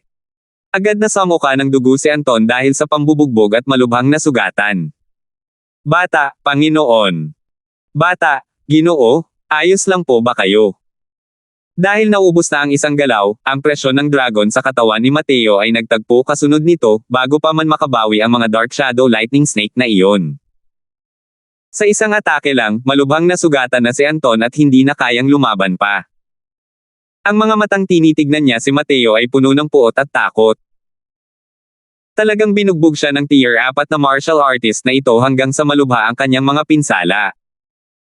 Ngayon, maaari ko na bang sakupin itong Thunder Essence Fruit Grove? Walang pakialam na sabi ni Mateo. Sa pagtingin kay Mateo, halos mamatay na si Anton. Sa pagkakataong ito, talagang tinangka nitong magnakaw ng manok ngunit nawala ng palay. Hindi lang siya nakakuha ng kahit isang Thunder Essence Fruit, kundi binugbog pa siya hanggang sa malubhang nasugatan. Nagngingit-ngit si Anton at sinabing, ituring mong walang awa ang iyong sarili. Tara na. Hindi pwede. Hindi kayo pwedeng umalis. Pipigilan na sana sila ni Talia pero pinigilan siya ni Mateo. Sa tulong ni Berlin, si Anton at ang iba pa ay tumakbo palayo habang nakasuot ng buntot sa pagitan ng kanilang mga binti. Galit na pinapadyak ni Talia ang kanyang mga paa at nag-aatubiling sinabi, halos hindi mo nagawang talunin si Anton hanggang sa malubha siyang nasugatan. Paano mo siya basta-basta na lang bibitawan? Nakangiting sabi ni Mateo, bagamat hindi gaanong magagamit ng mga tier 6 na expert ang Thunder Essence Fruit na ito, isa itong pambihirang kayamanan. Sa tingin mo ba, kung nandito si Anton, hindi papansinin ng kanilang ninuno ang insidenteng ito? Ayos lang nabugbugin si Anton nang may malubhang pinsala lang. Pero kung gusto mo siyang patayin, ang Jade-Faced Fairy Fox Clan ang kailangang tumanggap ng puot ng ninuno ng Snake Clan. Kaya nyo bang tanggapin ito? Matagal nang nakikita ni Mateo na halos pareho ang lakas ng mga ninuno nitong tier 6 sa Asher Mountain region at nag-iingat sila sa isa't isa. Kaya naman palihim silang nagkasundo na hayaan na lang ang mga junior na maglaban.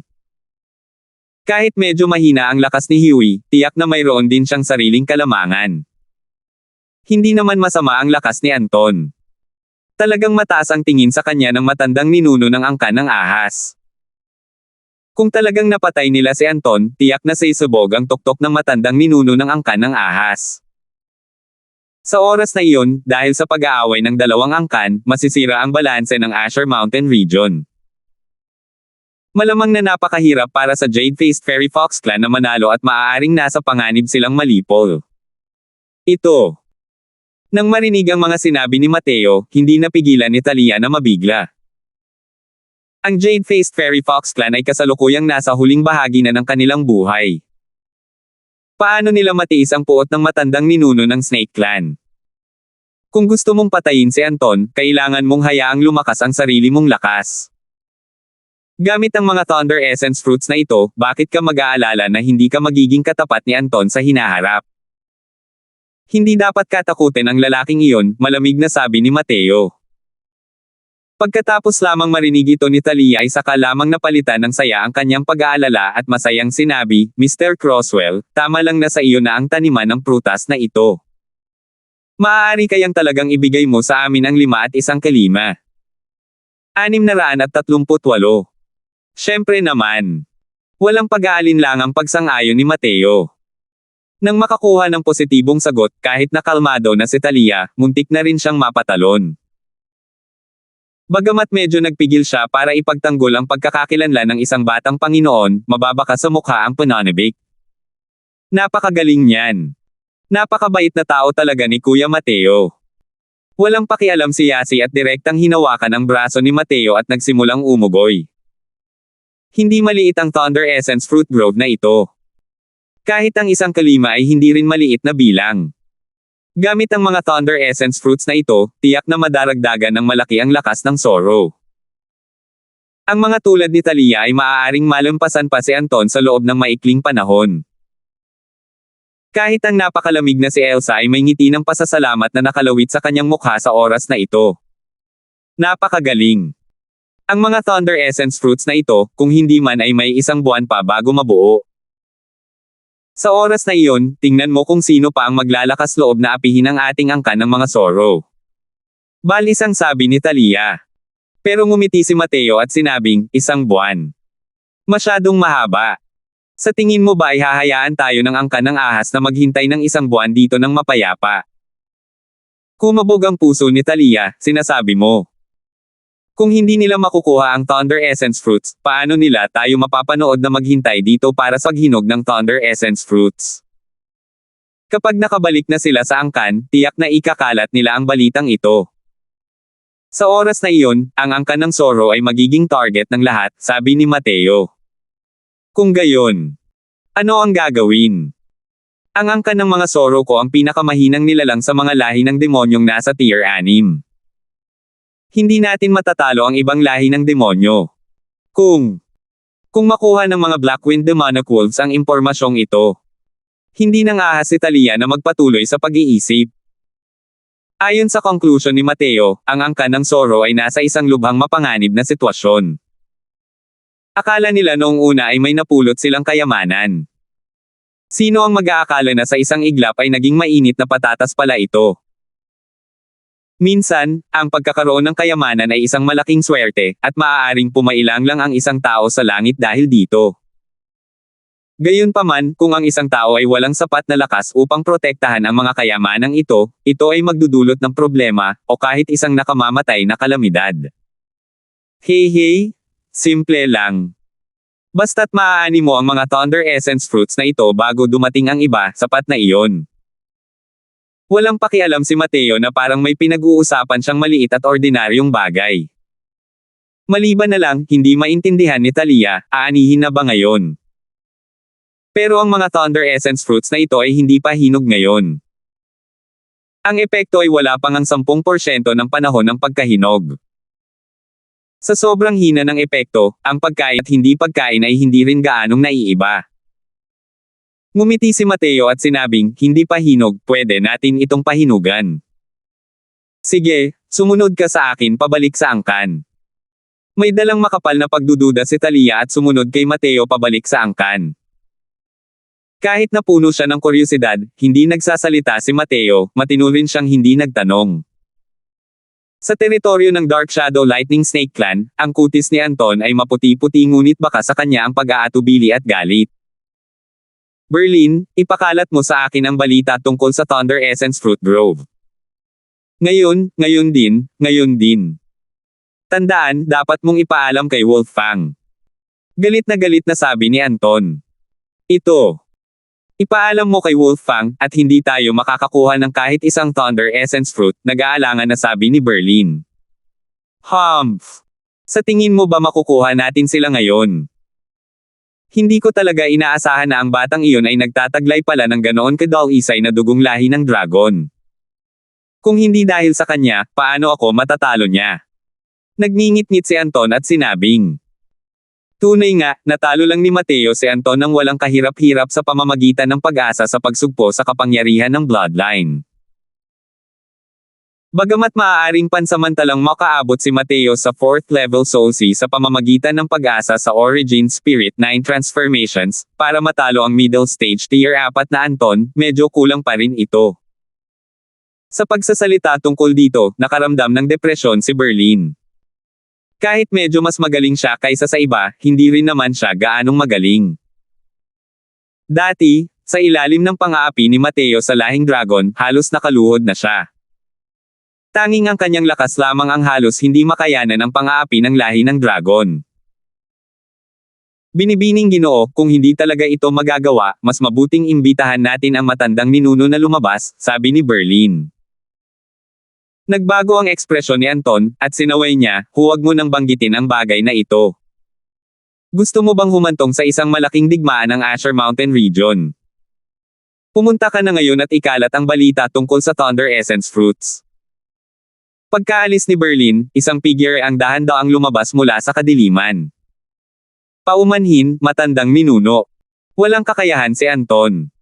Hindi nagulat si Anton sa pagdating. Ang taong ito ay ang matandang ninuno ng Dark Shadow Lightning Snake Clan, si Robert Ann. Medyo lumampas nga sa inaasahan ang lakas ng batang iyon. Taglay niya talaga ang napakadalisay na dugong lahi ng dragon. Hindi ako nalalayo noon. Hindi ka maaaring sisihin sa bagay na ito, malamig na sabi ni Robert. Itinaas ni Anton ang kanyang ulo para tingnan si Robert, gusto sanang magsalita ngunit pinigilan. Kung ano ang gusto mong itanong, magtanong ka lang, sabi ni Robert. Ang angkan ng Zoro na nagtatago ng mga tao, hindi ba natin ito maaaring gamiting dahilan para lipulin sila? Sa lakas ng matandang ninuno, hindi dapat maging kalaban ang hiwi na iyon. Sa totoo lang, si Anton ay labis ding naguluhan. Bakit naroon ang sarili niyang ninuno ngunit hindi man lang gumawa ng anumang aksyon? Para maging isang tier 6 na Demon Clan, alin ang magiging mahirap talunin? Totoo ngang mas malakas ang lakas ko kaysa kay Huey. Pero ang Fox Clan ay talagang may mga nakatagong barahan na hindi natin alam. Maliban na lang kung ito ang huling paraan, hindi tayo kikilos, nakangiting sabi ni Robert. Naging mapanuri ang tingin ni Anton, at nagpakita siya ng nag-aalalang ekspresyon. Natural lang na may kanya-kanyang nakatagong baraha ang angkan ng ahas. Pero para maging alerto rin ang matandang ninuno, tila hindi dapat maliitin ang bawat tier 6 na angkan ng demonyo. Pagkatapos bumalik ni Mateo sa tribo, binisita niya ang ilang matataas na antas na shaman sa angkan. Pagkalabas niya sa kanilang mga pwesto, nagsimula siyang mag-isa. Nang gabing iyon, lumabas si Mateo mula sa kanyang pinag-iisahang tahanan. Marami ng tao ang nagsisiksikan sa pasukan. Nang makitang lumabas si Mateo, lumapit si Talia at nagtanong ng may pagkabalisa, "Kumusta?"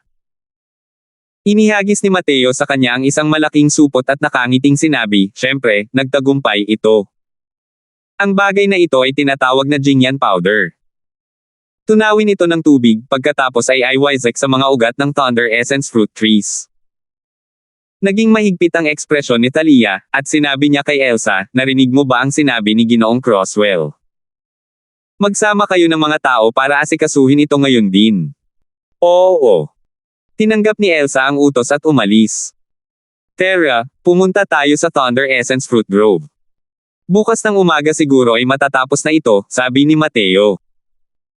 Mahusay at may karanasan pa rin si Elsa sa paggawa ng mga bagay-bagay. Di nagtagal, natapos niya ang pagdidilig sa lahat ng Thunder Essence fruit trees. "Sige, lahat kayo ay nagtrabaho ng isang araw. Magpahinga na kayong lahat. Bukas ng umaga, titingnan natin ang resulta," sabi ni Mateo.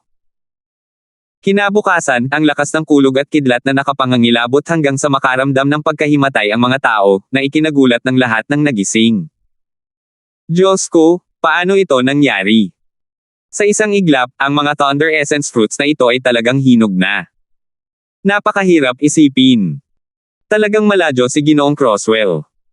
Ang kakayahang gawing mahiwagang bagay ang isang bulok. Masayang tumalon si Yasi. "Kuya Mateo, napakagaling mo talaga. Kahit ano pa man ang Jingyan powder, wala akong makitang mystical na aspeto. Pero ang totoo, napakahirap isipin ang epekto nito." Ngumiti si Mateo at sinabing, "Ito lang ang pinakamababang grado ng Jingyan powder. Kung sapat lang ang mga materyales, hindi rin imposibleng agad na mahinog ang mga Thunder Essence fruits na ito. Pero nakakalungkot, limitado ang mga kondisyon. Medyo mababa pa rin ang grado ng Jingyan powder na ito.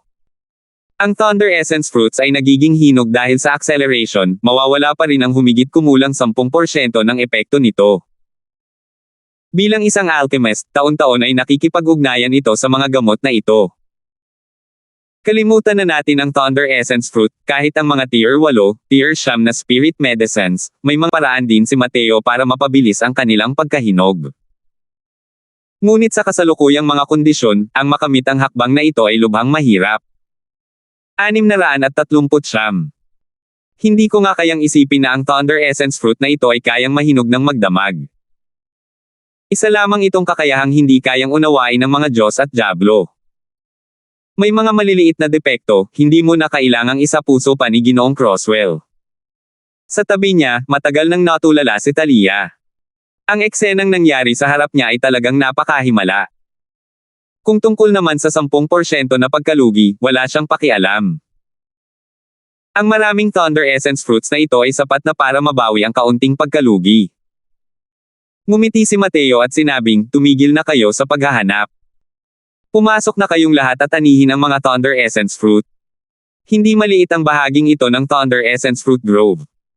Ang ikalimang bahagi ng Thunder Essence fruit ay sapat na para magamit ninyong lahat. Bilasan ninyo ng kaunti. Sa palagay ko ay may mga taong paparating na." Tumanggaw si Talia at sinabing, "Maraming salamat po, Ginoong Crosswell." Ang pangakit na taglay ng mga Thunder Essence fruit na ito patungo sa Jade-Faced Fairy Fox Clan ay talagang napakalaki. Ang kanilang lakas sa pakikipaglaban ay nakahilig sa mahinang bahagi noong una. Ang mga Thunder Essence Fruit na ito ay isang pagkakataon para maging malakas sila. Pumasok din si Mateo sa Thunder Essence Fruit Grove ngunit hindi niya agad inani ang mga Thunder Essence Fruits. Dati, natansya na ni Mateo ang mga Thunder Essence Fruit ng biswal noon. Ang isang Thunder Essence Fruit tree ay mayroong humigit kumulang 100 Thunder Essence Fruit. Ang Thunder Essence Fruit Grove na ito ay mayroong humigit kumulang 100 Thunder Essence Fruit trees. Kung pagsasama-samahin ang mga ito, mayroong humigit kumulang 10,000 at 200 Thunder Essence Fruit. Hinati ang isang kalima at ibinigay sa angkan ng Sorrow, si Mateo mismo ay mayroong halos 10,000 na dami. Sa totoo lang, hindi naman kailangan ni Mateo ng napakaraming Thunder Essence Fruits. Kapag nagsisimula pa lang siyang pinuhin ang Thunder Essence Fruits, makakatanggap ka nga ng magagandang epekto at mabilis na mapapahusay ang lakas ng kulog at kidlat. Ngunit kung sobra ang pagkonsumo, malaki ang mababawasan na epekto, hanggang sa huli, halos wala ng epekto. Ayon sa tansya ni Mateo, ang pagpino niya ng 3,000 Thunder Essence Fruits pa lamang ay nasa ganoong kalagayan na. Pero hindi masyadong nag-aalala si Mateo tungkol dito. Nagsimula siyang maglakad-lakad sa kakahuyan, patuloy na tumitingin sa lahat ng direksyon, tila may hinahanap. Hindi kalakihan ang kakahuyan. Mabilis na napaisip si Mateo, ngunit nagsimulang kumunat ang kanyang mga kilay, maaari kayang mali ang aking mga haka-haka. Nagkataon lang ba ang paglitaw ng Thunder Essence Fruit Grove na ito? Imposible. Maganda ang kalidad ng mga Thunder Essence Fruit na ito. Tiyak na may kayamanan ng Thunder attribute sa malapit. Hindi sumuko si Mateo, at muling naglakad-lakad sa kakahuyan.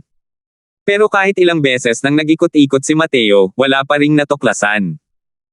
Nang muntik na siyang sumuko, bigla niyang nasulyapan ang isang hindi kapansin-pansing Thunder Essence Fruit Tree sa gilid ng kanyang mga mata. Ang Thunder Essence Fruit Tree na iyon ay eksaktong kapareho ng ibang mga puno at tila walang pinagkaiba. Ngunit hindi sinasadyang napansin ni Mateo ngayon na ang Thunder Essence Fruit Tree ay tumubo ng isang maliit na bulaklak dito. Hindi kalakihan ang maliit na bulaklak. Kung hindi titingnang mabuti, hindi nila ito mapapansin. Mukhang hindi magkatugma ang maliit na bulaklak na ito sa sanga ng puno. Ngunit dahil hindi ito magkatugma, hindi ito ikinabahala ni Mateo. Dahil sa pagkaunawa ni Mateo sa mga anyong espiritual ng langit at lupa, ang maliit na bulaklak na ito mismo ay sapat na. Isang bahid ng ngiti ang sumilay sa mga labi ni Mateo habang bumubulong sa sarili, "Huho, muntik na akong malinlang mo." Hindi ko inaasahan na ang bahaging ito ng Thunder Essence Fruit Grove ay nabuo mula sa isang Origin Magnetism Spirit Wood. Hindi nakakapagtaka na ganito pala kaganda ang kalidad nito. Ang iyong pagbabalat kayo ay talagang walang kapintasan. Pero kahit anong paraan mo pa man magbalat kayo, hindi may tatago ang Origin Magnetism Spirit Flower na ito. Dahil doon nakasalalay ang tunay na diwa ng iyong buhay. Namangha at natuwa si Mateo sa pagkakataong ito. Matagal na niyang nahulaan na ang bahaging ito ng Thunder Essence Fruit Grove ay talagang mayroong kayamanang may katangiang kulog. Ngunit hindi niya kailanman inakalang ang kayamanang ito ay isang Origin Magnetism Spirit Wood. Ang Origin Magnetism Spirit Wood ay isang sukdulang kayamanan na may katangiang kulog. Matapos itong pinuhin ng isang martial artist, hindi lamang nila taglayin ang kapangyarihan ng kulog at kidlat, maaari pa silang mag-evolve kasabay ng ebolusyon ng Origin Magnetism Spirit Wood. Ang pinagmulang magnetismong espiritong kahoy na ito ang siyang sumpa ng lahat ng tiwali at masasamang bagay sa mundo. Dahil taglay ang Origin Magnetism Spirit Wood, hindi kayang lusubin ng 100 kasamaan. Napakagandang kayamanan, kahit si Mateo ay hindi napigil ang maantig. Ang Origin Magnetism Spirit Wood na ito ay isang bagay na may kinalaman sa psychic. Nang dahan-daang lumapit si Mateo, isang tipak ng kahoy ang humiwalay mula sa Thunder Essence Fruit Tree na iyon at tatakas na sana palayo.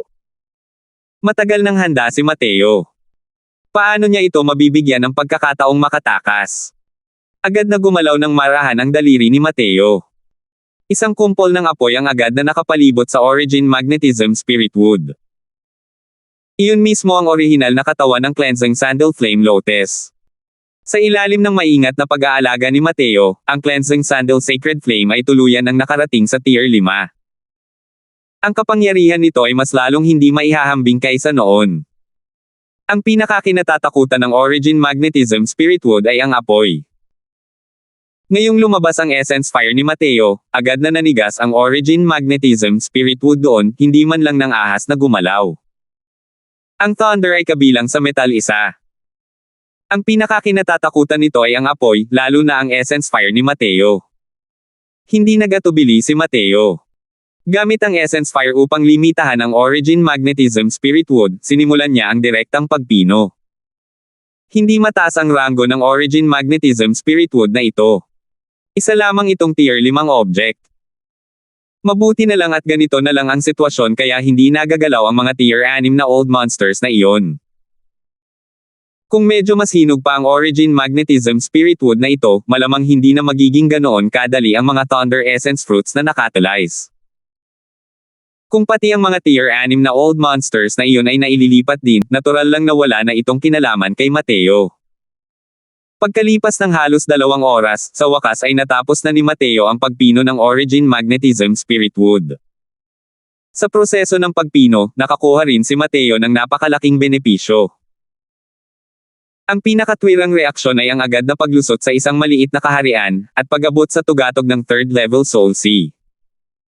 Isang hakbang na lang at maaari nang makapasok si Mateo sa middle stage Soul Sea. Habang papasok si Mateo, natural na hindi maliit ang kaguluhang ay dudulot nito.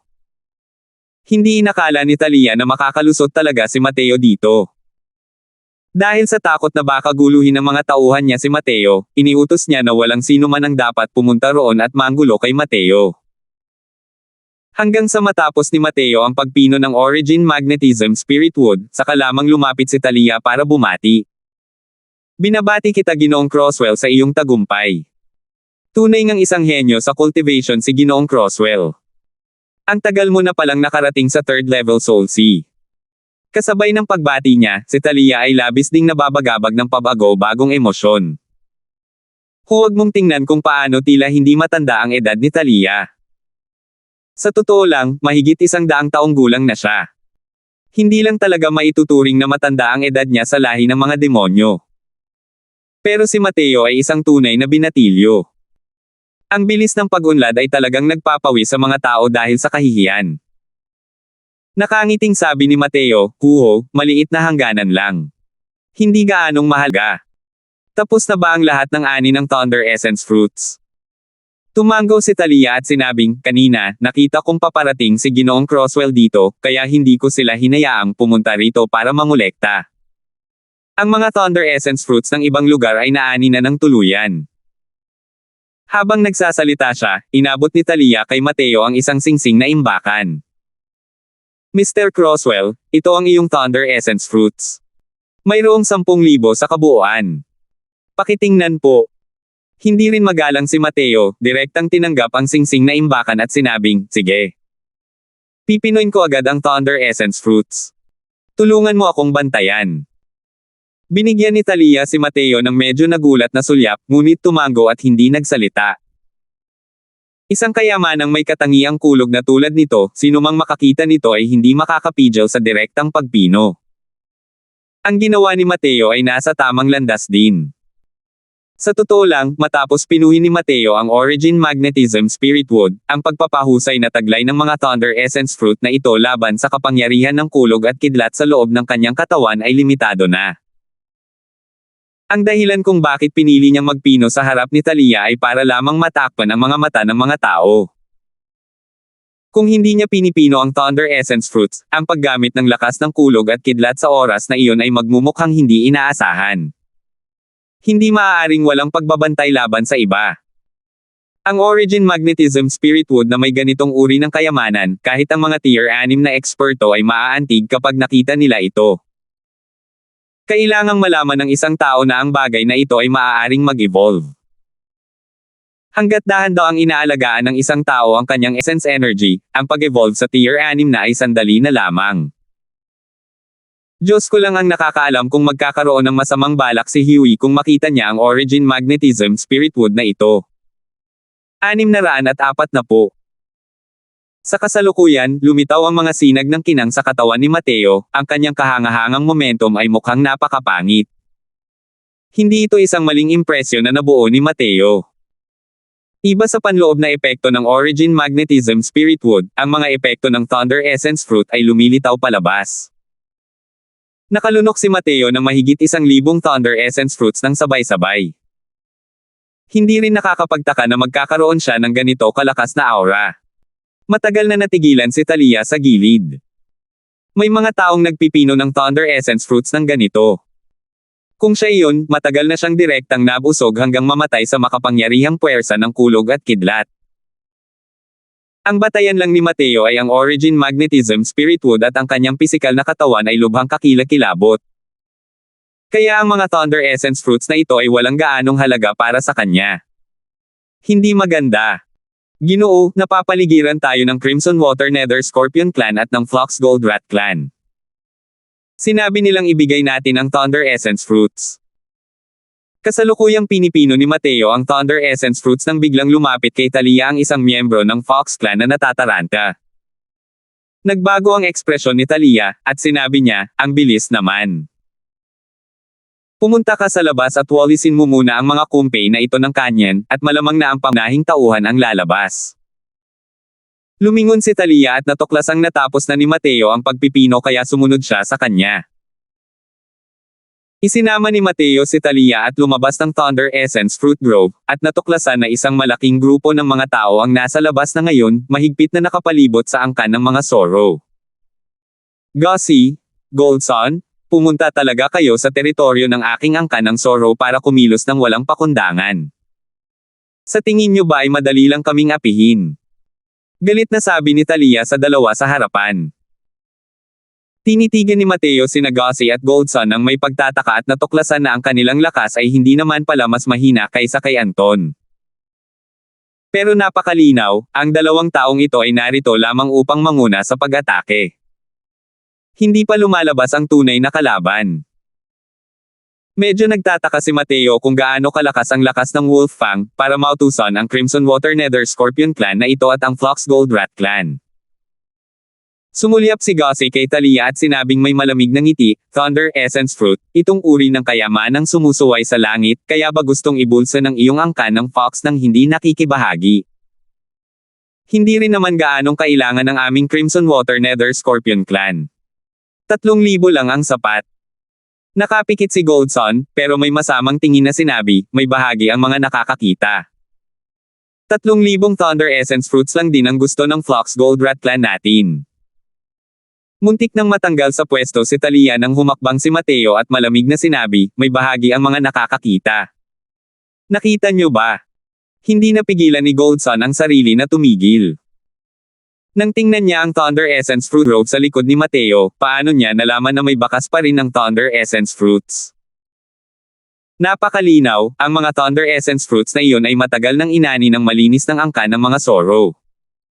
Hey! Ikaw ba yung batang lalaking kinuha ng angkan ng mga Fox?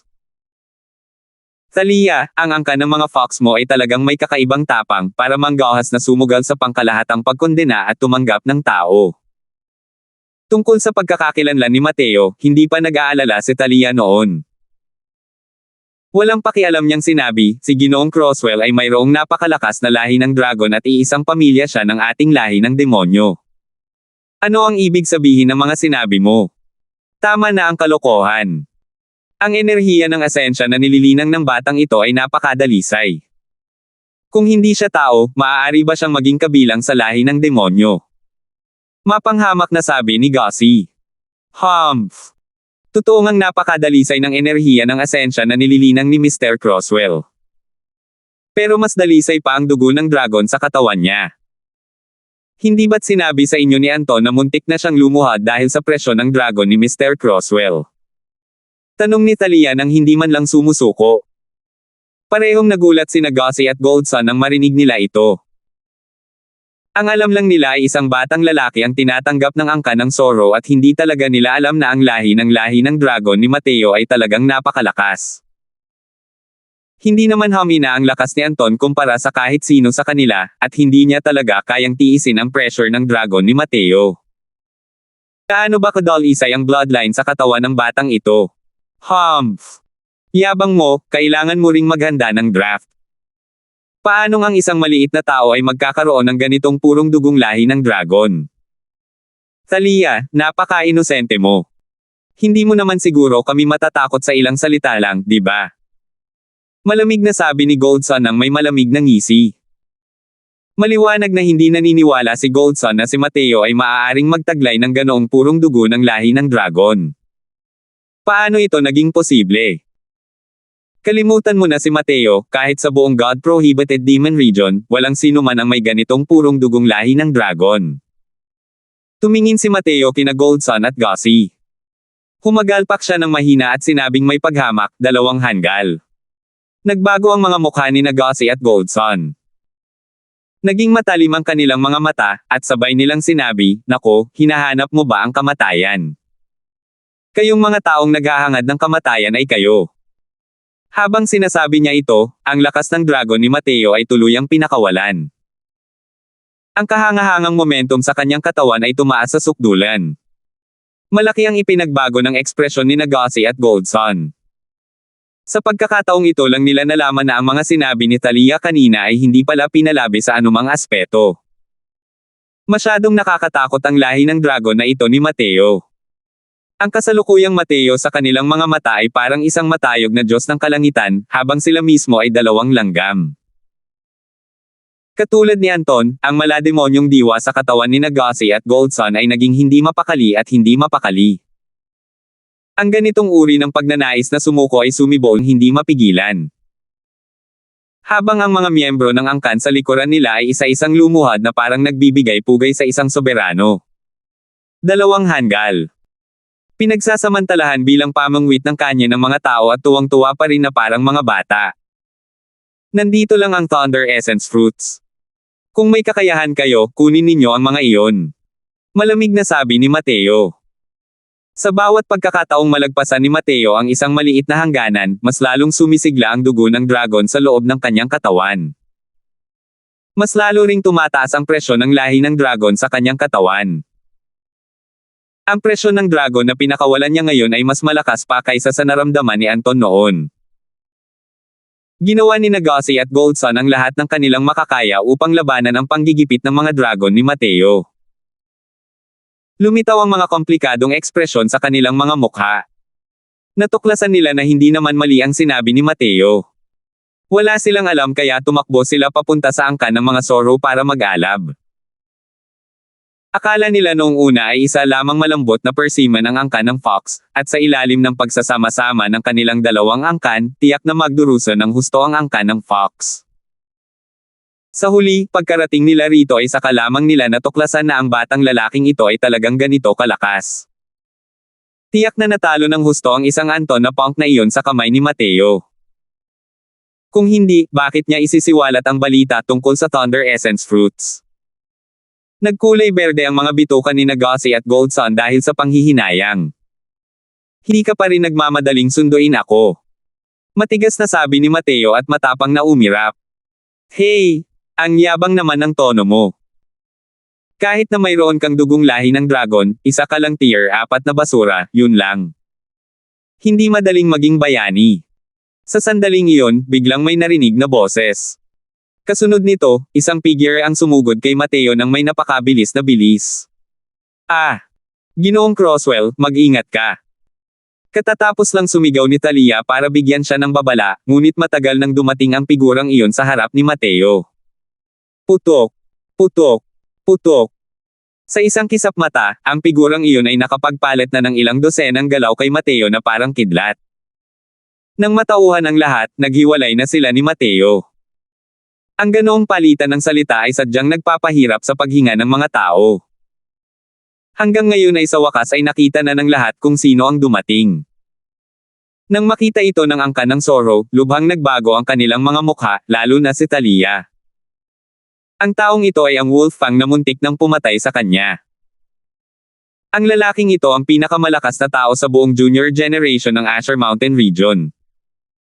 Habang nakatayo roon, isang nakakapangilabot na aura ang lumabas. Sa ilalim ng gulat ng mga mata ng lahat, ang kanyang aura ay kayang makipagsabayan sa dragon pressure ni Mateo bilang kapantay. Tunay nga, malakas pa rin si Wolfang, gaya ng dati. Hindi mo man lang ako maibaba, itong basurang ito. Mukhang ikaw, itong hanggal na lobo, ay isa lamang basura, tumingin si Mateo sa Wolfgang sa tapat at malamig na sinabi. Salamat po at sinamahan ninyo ako, ingat lagi mga master.